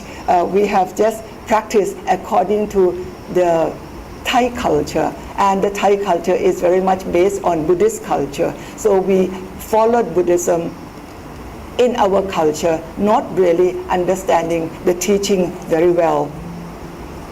As a Western people, the Western people will be, I see two groups. Western people who turn to Buddhism, there are two groups. The first group, they come to Buddhism through reading many of the Buddhist texts, available in the market. And another group come through practice. They jump into meditation. They join this group and that group meditating. But these two groups, eventually, they will emerge into one. If they read only, do the reading only, they will realize that reading is not sufficient. It has to also put the reading, put that knowledge into practice. And now another group who jump into meditation, they also realize, after meditating for some time, they also realize that they need to check their meditation practice with the teaching, with the textual teaching of the Buddha. So eventually these two groups of Western people merge into one and they become very strong Buddhists. I call them Buddhists by choice. They have chosen to become Buddhists. Whereas we born into Buddhist culture, we are Buddhists by chance. It so happened that we are born in this country. It so happened that we have parents, both father and mother, both are Buddhists, and we practice the culture, not so much appreciating the teaching, not so much understand. To go back to the fact that I'm a good Buddhist, I observe the 5 precepts well, and I make offering, make dana, offering to the monks. Just only that. If you practice only that, when you die, when I die, Buddhism die with me. We cannot hand down the teaching of Buddhism into the future generation. We need to do more than that. We need to commit ourselves to do more than that. We need to study. At the same time, we need to practice meditation to be able to merge the two together, so that when we defend Buddhism, we can defend the Buddhism from the teaching of the Buddha, as I have practiced. When there is that self-experience, the way you explain things to others is much more solid.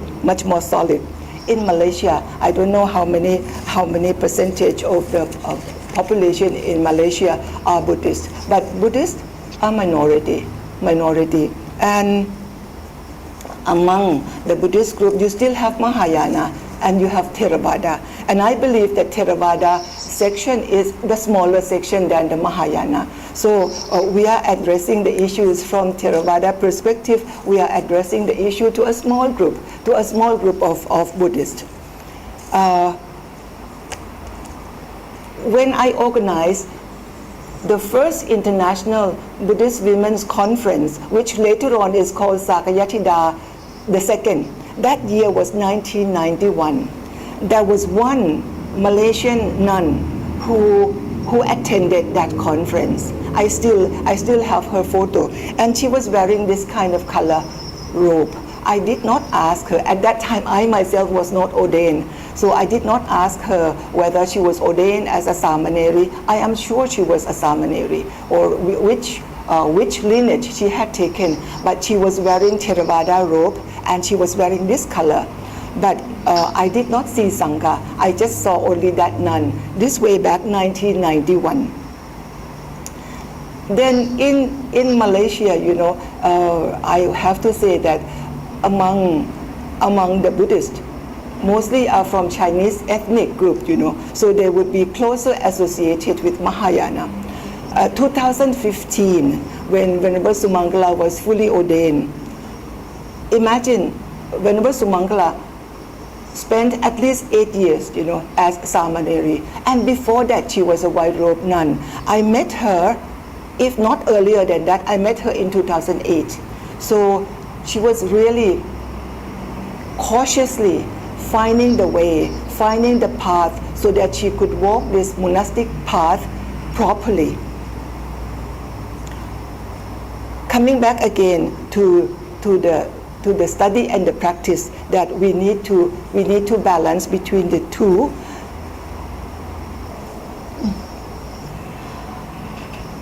In the land like Malaysia, the Sangha is very small. The support between Bhikkhu Sangha and Bhikkhuni Sangha is a must.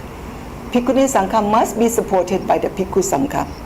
And in order to keep the Vinaya intact, very important that when the Buddha, in his last stage, before he entered parinirvana, remember that he said that I give to you Dharma and Vinaya.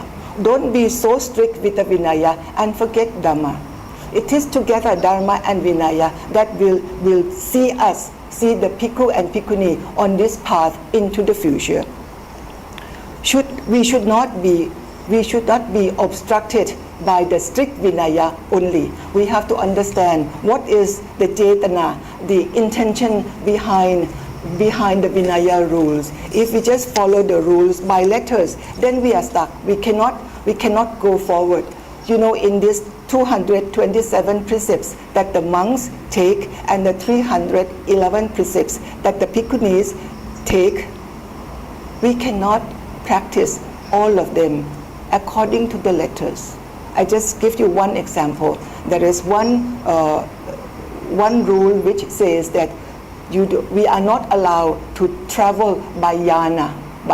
We are not allowed to travel by vehicle. In this present time, 2,600 years after the passing away of the Buddha, is it possible to travel on foot only? We travel by vehicles, but that vehicles should not make a statement of our, how to say, title. We should travel as a commoner, and we have been traveling as a commoner, but now commoner travel by bus, we travel by bus. Commoner travel by car, we travel by car, and now commoner also fly, we also fly. So do not take the Vinaya according to the letters, but take the Vinaya according to the spirit. This is very important because I see that in the beginning, Theravada Sangha tend to be very strict to the words, to the rules, not becoming flexible enough to understand the practice which goes along in this modern world. The rules, the Vinaya, the purpose of the rules is to shame the unshamed, to protect the shameful. You know, if we realize this, then we can make sure that we can still follow the rules, the Vinaya.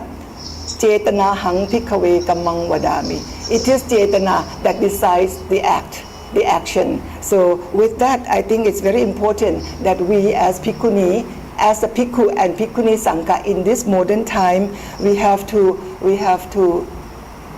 bring back our understanding both in the Dharma and in the Vinaya. I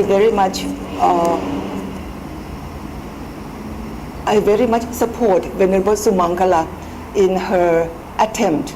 She is now only one Theravada Bhikkhunis, at least in Malaysia, that I know, who intend to launch the Bhikkhuni movement into Bhikkhuni Sangha. So please, as a Buddhist in Malaysia, please support her in whatever way you can. And I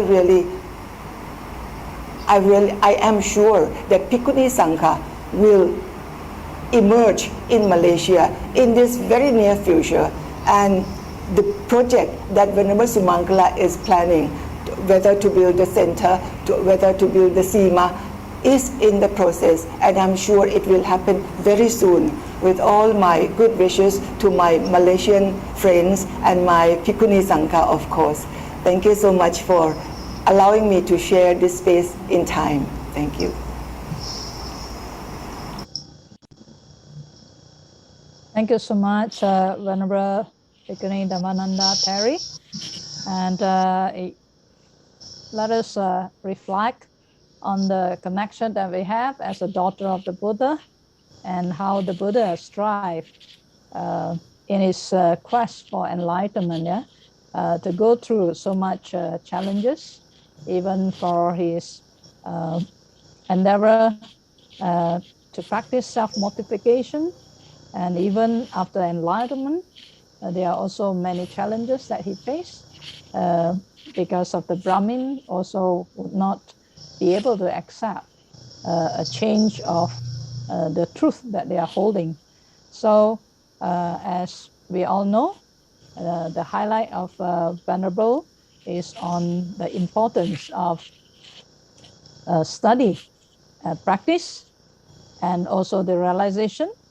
And with that, then we'll be able to defend the teaching of the Buddha, and the importance of us also to understand the Dhamma to the early teaching.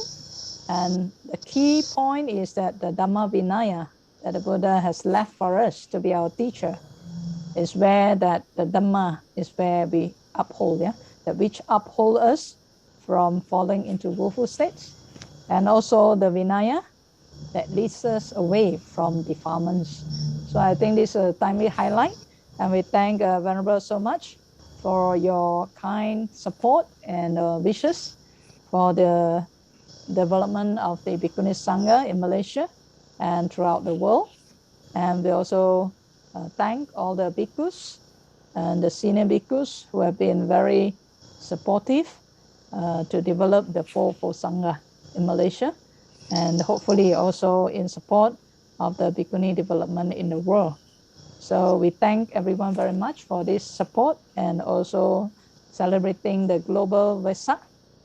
We hope that this celebration brings about the development of the Buddha's teaching again, and also the Sangha, and to bring more happiness, benefit, and also well-being to the world and for humanity.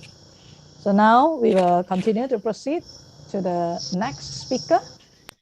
Speaker number 5 is from Germany.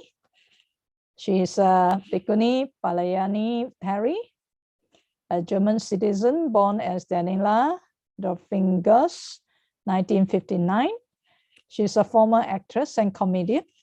She had a semi-ordination as Meiji in Thailand and practiced the 8 precepts, and also kept the 10 precepts and other Bhikkhuni rules for 2 years. After arriving in the US, having visited temples and monasteries in 2010, and on August 29, she received the full ordination in a historic event at Aranya Bodhi Awakening Forest Hermitage, Northern California, where she and 2 other seminaries received the full Bhikkhuni ordination in a Theravada dual ordination ceremony. So Venerable has been a meditator for more than 30 years and now a teacher to the lay and monastic members. In 2012, she was appointed the head of San Timur Forest Monastery in Australia, and she served for a few months. She's now the abbess of Ananja Vihara in Germany. So let us hear from Venerable Bhikkhuni Palayani Terry for this Global Vesak Dhamma program and message for the Vesak celebration. Thank you.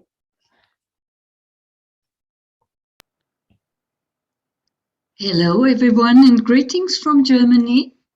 Thank you for organizing this event and for inviting such elaborate speakers as we heard already. I pay my respects to the Venerable Bhikkhus and to the Bhikkhunis. And before I really get into the topic, I also would pay homage to the Buddha, the Dhamma, and the Sangha. Namo tassa bhagavato arahato samma sambuddhassa. Namo tassa bhagavato arahato samma sambuddhassa. Namo tassa bhagavato arahato samma sambuddhassa. Buddhang dhammang sanghang saranang gacchami. So I had a video prepared, but then I learned that in this first block, actually, we focus more on the birth of the Buddha. And I was actually delighted because that's my favorite part, the birth of the Buddha, of the whole story. We learned a lot about the Vesak Puja, so I'm not going to talk about that. But I think in regards to birth, there is really a lot within the Buddha's teaching that we can find, that we can ponder over, that we can meditate on, and that the Buddha taught us.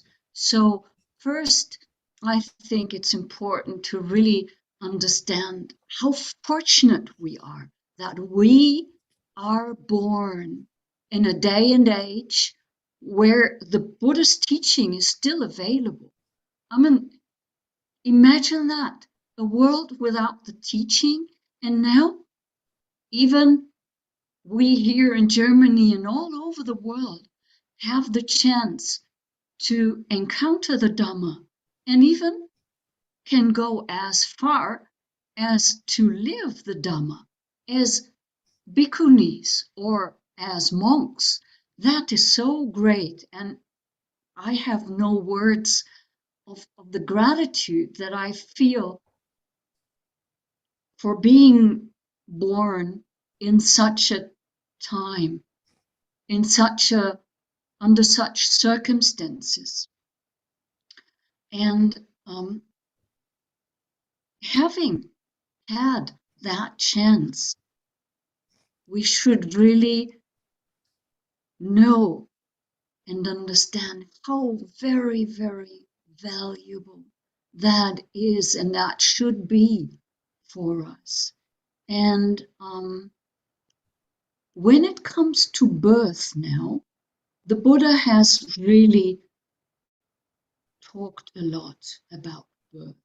There are several occasions when he was talking about it, and while the others were speaking, I was trying to remember what are the places where does the Buddha really talks about birth.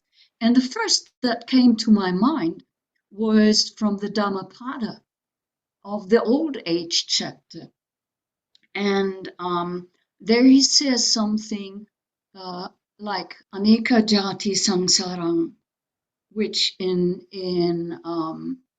English translates like transmigrating through countless rebirths. I've journeyed without reward, searching for the house builder, painful as birth, again and again. I've seen you, house builder. You won't build a house again. Your rafters are all broken. Your roof peak is demolished. My mind, set on demolition, has reached the end of craving. So, one very important thing that the Buddha said is, when there is birth, then there's old age and death. He also said various times, things are arising, then they are being there for a while, and then they are ceasing. So it's always the same cycle of birth, being there, and ceasing. And that, pondering over that, reminded me of course, the dependent origination, where when there are the conditions, then there is birth. When the conditions for birth is not, then there is the deathless, the end of our countless, again and again being born in the cycle of samsara. So now we just have to look. Well, then after looking, also we have to practice, of course. But first, we shall look at what then is it that prevents us from just not going to a next birth. So that is, when we look at it, avijja, the not knowing. Not knowing is leading us through the cycle of being born, getting old, and being born again, until one day when our determination, our adhitthana parami, may be strong enough, and our other paramis are also strong enough, then we might be able to get out of that circle of being born again and again. And I think that was the foremost intention, to get out of that circle, to overcome suffering, and get out of that circle of samsara. That was the Buddha's main motivation.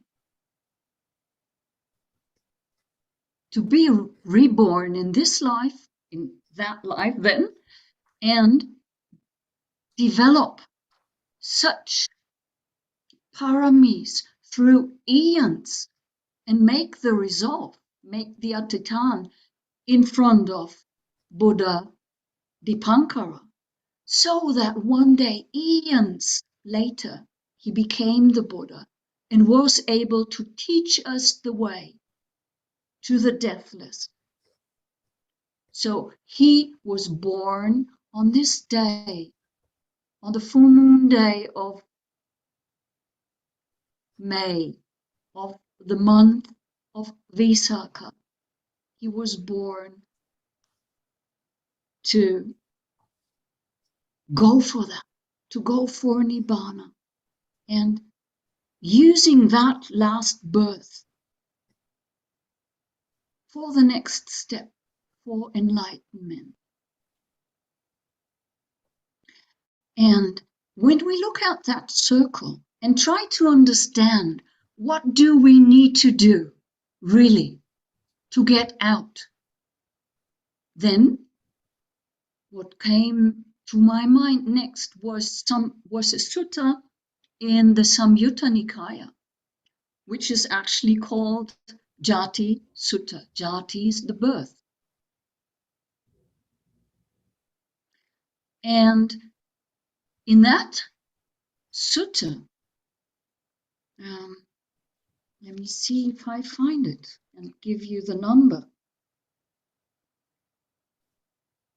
I think it shall be Samyutta Nikaya 35, and there it is, the sutta number 33.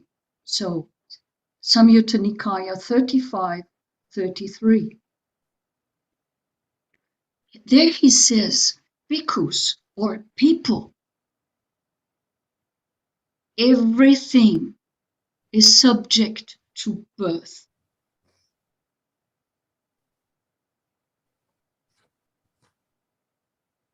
Usually we rejoice when somebody is born and we are happy and we greet little babies and find them so cute. But this is actually not that promising. It is just everything is born again and again, whether we or moments again and again.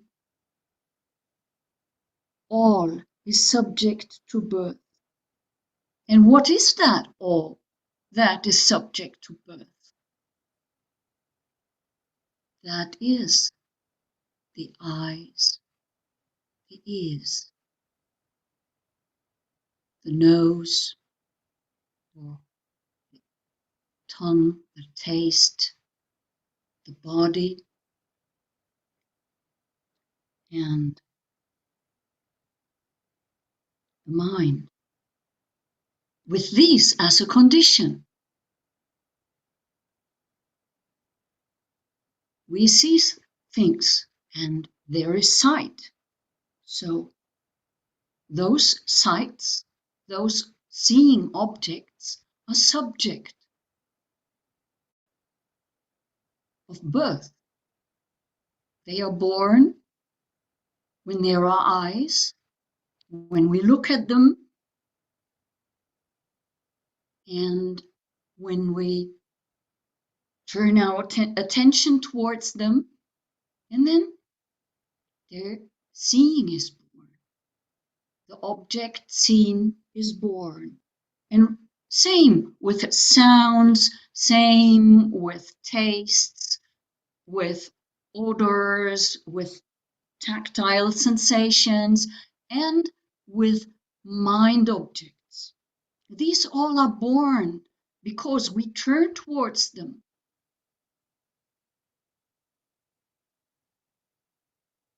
And because we have our senses, of course, wide open to see them. And we want them to see. We want to see them. We want to hear. And it's fun. It's entertaining. But we must understand that when we give in to these, then we give rise to birth of a next moment, and the next moment, and the next moment, and to a next life, and to a next life, and to a next life. So at one point, when our Atitana Parami, that we maybe today on such a day like this can do, or that we maybe have done already in front of the Buddha, or in front of former Buddhas, or when we do it in some future, then we can determine, I will close my sense doors. I will overcome the craving for sense desires. And I will see the seen just as a seen. I will hear the heard just as the heard. The experienced will be just the experienced. And the cognized will be just the cognized. So, we heard a lot about determination, Atitana Parami, so that we do this. And we are where we are. We cannot change that. Some are closer to enlightenment and getting out of that round of being born and getting old and dying and being born. And others are far away from it. So what? We are where we are. And from that point in time and space, we just go ahead and do what needs to be done. With every single moment, with every little step, we go ahead and we direct our mind towards enlightenment. And we can do that with little things that were already mentioned. We can perfect our dana parami. We can perfect our sila parami. We can perfect as much as possible, as far as we can get in this very life, everything that we can. And we should not get upset. We should not get angry with people being closer to enlightenment than we are. Or we should not be discouraged because we are old and feel we are not getting there. We should be just happy and rejoicing that we had the chance to live in a time and age where the Buddha's teaching is still available, where the Buddha's teaching is still shining bright, and where the Fourfold Sangha, as envisioned by the Buddha himself at the time of his enlightenment and at the time of his death, namely the Sangha, the Fourfold Sangha of bhikkhus and bhikkhunis, upasakas and upasikas. They are all still here. We're here. We heard brilliant bhikkhus. We saw magnificent bhikkhunis. And I see here devout and skillful and wonderful upasakas and upasikas. So, what can go wrong? So, be confident. Never get discouraged. The Buddha said, be confident. And I want to give you that confidence within yourself. You find it.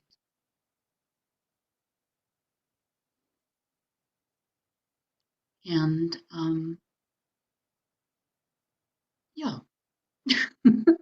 with that, I just want to thank all the bhikkhus, all the bhikkhunis, all the upasakas, and all the upasikas that are there, that are living and holding up the Dhamma, I thank you so much for doing what you're doing. With you present in this world, the Dhamma is born and will live on. With that, I close. Sadhu, sadhu, sadhu. Thank you so much, Venerable Bhikkhuni Palayani Terry, for your Dhamma sharing. And I think the highlight is to remind us that the cycle of birth is actually very vicious, and we should follow the Buddha's path there in remembering to end our cycle, where as we are born as a human now, make this opportunity right, to help ourselves to follow the Buddha's path, and hopefully one day we'll be able also to attain the right liberation. Oh, thank you so much, Venerable, for your this Dhamma sharing. And we today have a very good combination of many senior bhikkhus and bhikkhunis, and we can see that each of them have something to contribute in this life for the sasana, and they're very happy that all of them are able to come together to celebrate this global Vesak, to remind us of the path, that how the Buddha, being a person born as a human and born in this particular time that we have, and we are also very fortunate to be able to be access to the teaching of the Buddha. And I think we all agree that it's also because of they are people like Venerable Bhikkhu Bodhi who write, translate, and make this teaching of the Buddha accessible to especially the English-speaking group, And we are fortunate to have the teaching, and also the other senior bhikkhus, Venerable Sarankara, who is very much into helping and providing and encouraging the bhikkhu, bhikkhuni sangha, and also the upasaka and upasika, and also all the Buddhist society to continue to bring forth the Buddha's teaching for the well-being of the people and well-being of the many.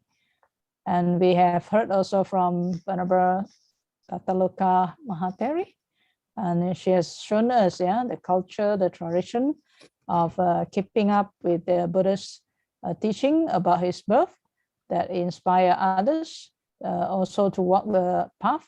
And the important thing is for us to cultivate ourselves so that we could be able to help ourselves and help others along this journey of liberation. And Venerable Dhammananda also have highlighted the importance of the Dhamma Vinaya as our teacher, and for each and every one of us to study the teaching of the Buddha, to put it into practice, and also to realize and to be able to defend the teaching of the Buddha in the truest way, and also to access ourselves to the Tipitaka so that we gain the right teaching and we can test the teaching, and also be able to realize through our own cultivation and heedful training. And last but not least, Venerable Palayani Terry also keep highlighting to us about the vicious cycle of birth and death, and to alert us on our cultivation so that we'll be able also to make this strong resolution or adhitthana to end suffering. So with that, we thank everyone, and we'd like now to invite one of the UTBSI coordinator, Venerable Bhikkhuni Bodhicitta Terry, to represent all, to give a vote of thanks. Venerable, please. Thank you so much for giving me this opportunity. First of all, let me pay my respect to Lord Buddha.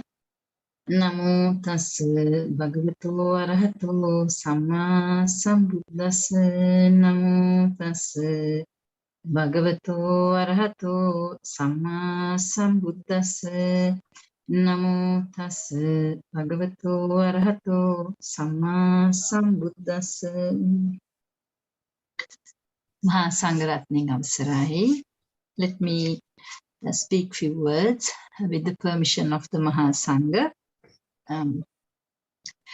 So today, I think we are running out of time and I don't want to hold you for a long time. I'm going to do this briefly because I think Venerable Sumangala did a real good job. Venerable summarized everyone's talks and highlighted the important points, and she also thanked everyone. So I think I would like to take the opportunity to actually thank her. She has done a good job. I can imagine how hard she must have been working to put this all together, bring everyone together. It's well done. She has spent a lot of time, energy, and everything. And so wholeheartedly, I would like to first thank Venerable Sumangala for doing all the hard work and organizing this and moderating this very well, and helping the Buddha Sasana to flourish, to show the world that how the bhikkhunis also can teach the Dhamma and give a message and help the world to learn the Buddha's teachings. And this is directly helping to spread Buddhism. So firstly, I would like to thank Venerable Sumangala for doing this wonderful job. Also, I would like to pay my respect to Bhante Sivali, General Secretary of Mahabodhi Society of India. It was actually Bhante's idea to bring all the bhikkhunis together. Today you saw the bhikkhunis coming together from 4 corners of the world. One from the USA, one from Germany, one from Thailand, one from Malaysia, one from Australia, and from all over the place, around the globe.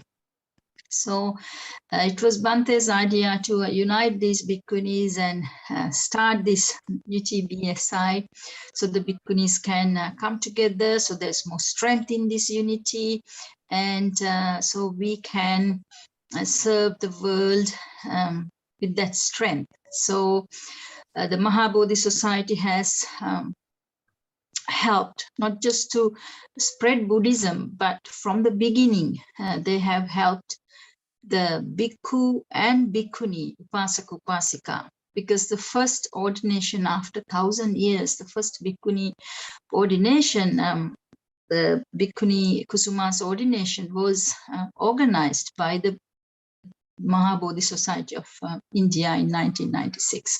So ever since then, they have supported the bhikkhunis, they revived, and then they supported, and now that the General Secretary is Bhante Sivali, he has actively started to help and nourish and be an umbrella and give all the support to the bhikkhunis, so bhikkhunis can do their own practice, as well as then they can help to spread the Dhamma to the 4 corners of the world, so the world can understand also the importance of the revived bhikkhunis being established and supported.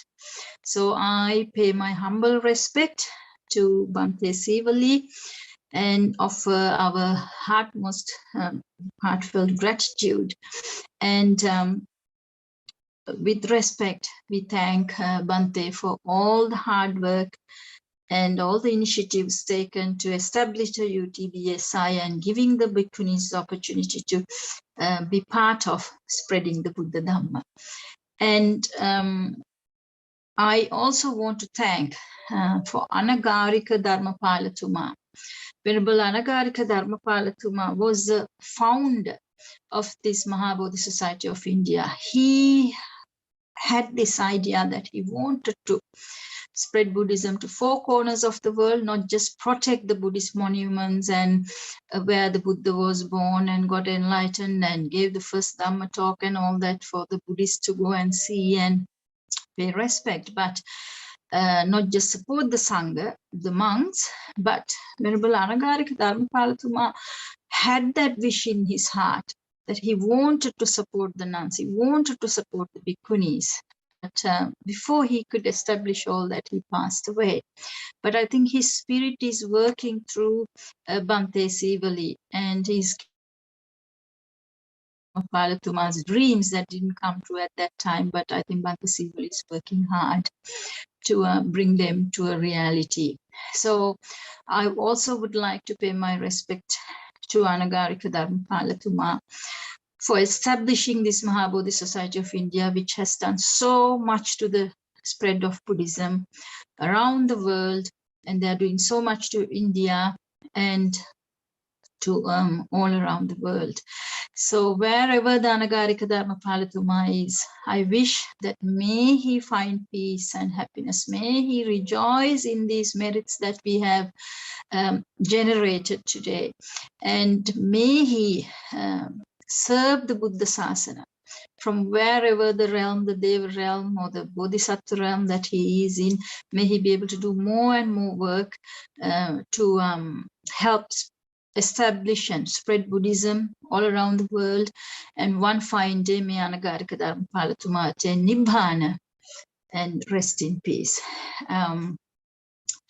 After said that, I would like to give my thanks to all the speakers. They've done a wonderful job. I learned from every speaker, I learned something new. So it was so interesting and very inspiring, even though we think, we know, but I learned so much, and I'm sure you did too. So it was very inspiring and informative. Everyone taught us something that we can take home. So I would like to thank Mr. N. Droji, the president of Mahabodhi Society of India, now who is carrying the work and for the Mahabodhi Society of India and helping it to flourish and grow. So much merit for attending this and helping the bhikkhunis and giving the opening speech. So much merits. Also, I would like to pay my respect and thank Venerable Bhikkhu Bodhi Mahatero from USA. Bhante is very busy. I know it's very difficult to get hold of him, but I think Venerable Santini has done well that they have managed to get Bhikkhu Bodhi to come and speak. So I would pay my respect to Bhikkhu Bodhi and thank for taking time and energy and everything to come and show the support to these bhikkhunis and teaching us something really valuable. And everyone knows Bhikkhu Bodhi had done so much for the Buddha Sasana, writing books, translating the Dhamma books, so the people who don't understand Pali could learn Dhamma. So he is a treasure to our Buddhist world. So I wish Bhikkhu Bodhi good health and long life, and may Bhante find peace and happiness, and may Bhante attain Nibbana as soon as possible. And also I would like to pay my humble respect to Bhuttavatte Saranankara Nayaka Thero.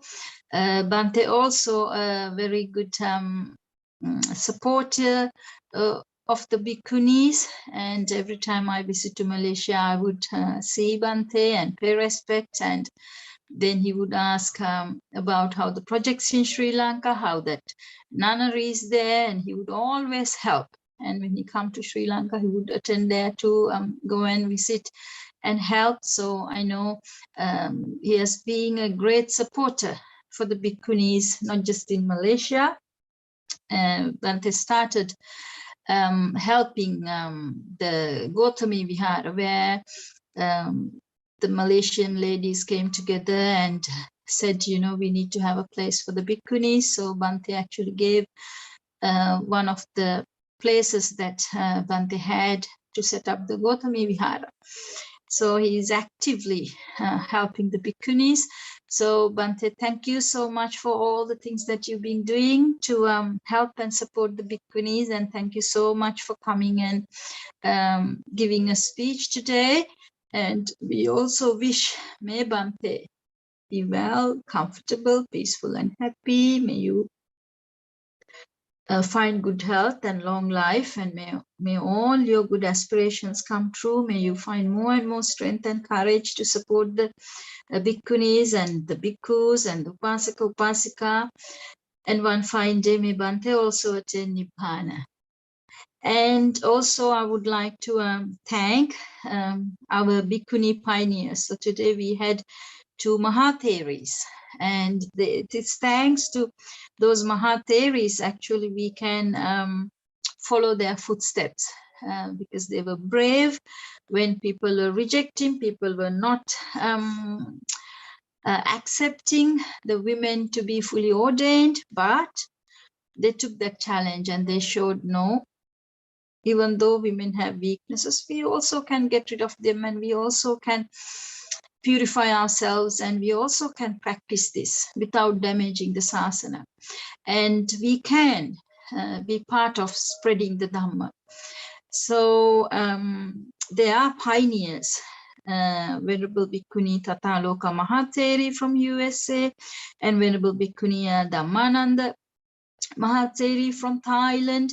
So they both today gave inspiring talks, and I was listening, and I was so happy that even though it's midnight now, I kept myself awake and I was listening, learned so much. So thank you so much for walking the footsteps of the Buddha with so much braveness, and paving the path to the other women, to the other nuns, to become bhikkhunis, and so they also can practice and find salvation. So I wish both of our Mahatheris good health and long life. May you be able to do a lot more work for to strengthen the Bhikkhuni Sasana, and may all your good aspirations come true, and one fine day may you also attain Nibbana and find freedom from suffering from this samsara. And also I would like to pay my gratitude and would like to thank Bhikkhuni Palanyani from Germany. Thank you very much, Venerable Bhikkhuni, for coming and giving a speech today. It was really nice. And may you also find good health and long life and be able to serve the Bhikkhuni Sasana for a long, long time. And may you also be able to help to spread Buddhism to the 4 corners of the world. And may you be able to attain Nibbana as soon as possible. So, and also if there's anyone else who have been behind the scene helping Venerable Sumangala and Venerable Santini to organize this, I would like to thank them as well. And Venerable Santini had been Mahatheri from Indonesia. Venerable also have been working so hard to bring this together. So I pay my respect to Mahatheri, Bhikkhuni Venerable Santini, and thank for all the hard work that you have put in to make this a success, and also whoever have been helping Venerables to bring this together.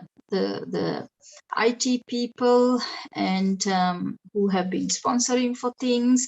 And if someone had said even a word to encourage, and if someone had spread the word, whoever have been helping this event, may let us share the merits with them also. So I would like to thank anyone and everyone who has been part of this and who have helped at the forefront or back of the stage to bring this event or this 2 hours to a success. We wish all of you good health, long life, and may all of your good aspirations come true, and may you all be able to penetrate into the Four Noble Truths and understand the Dhamma and attain the Nibbana as soon as possible. That is our wish for all of you. And thank you so much. Thank you so much, Venerable Bodhicitta Terry. And thank you for staying late to even give this word of thanks. Yeah, so may we now proceed to the closing salutation, and we would like to invite Venerable Bhikkhuni Santini Mahateri from Indonesia, the chief coordinator for this Dhamma program, to do the closing salutation. Thank you, Bhikkhuni Sumanggala. To my seniors, bhikkhus and bhikkhunis, humbly I ask permission to lead the chanting. My Dhamma sisters and Dhamma brothers, before closing the first day of this Dhamma program, let us fill our mind with the Buddha's words. Let us join our palms in honor of the Buddha.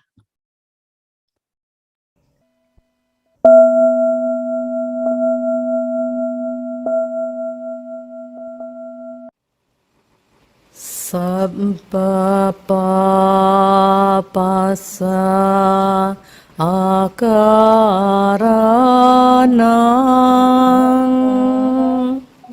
kusala upasam pada sacitta pariyodapanang etang bundhana sasanang khanti paramang tapo titikha Nibbanang paramang wadanti buddha nahi pambajito parupaghati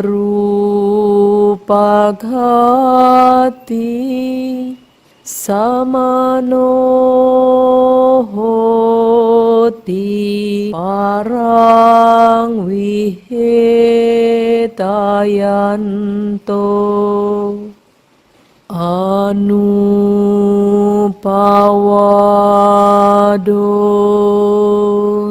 anupaghato Patimokhe jasang waro Mattan nyuta cabhantas eming Pantanca sayana sanang adhicite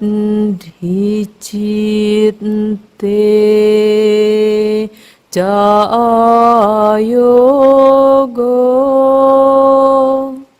etang bundhana sasanang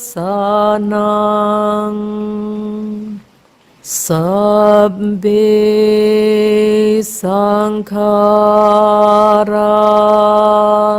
anicchati yada panyaya passati Athanibindati dukkhe esamaggo visuddhiya Sabbe sankhara dukkhati yada panyaya passati Athanibindati dukkhe esamaggo visuddhiya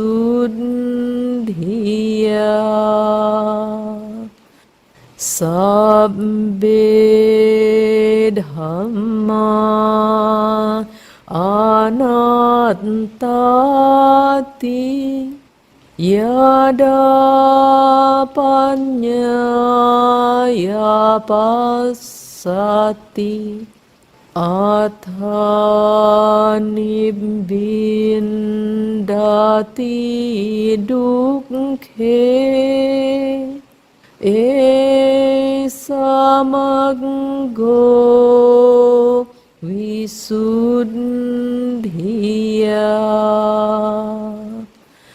Sadhu, sadhu, sadhu.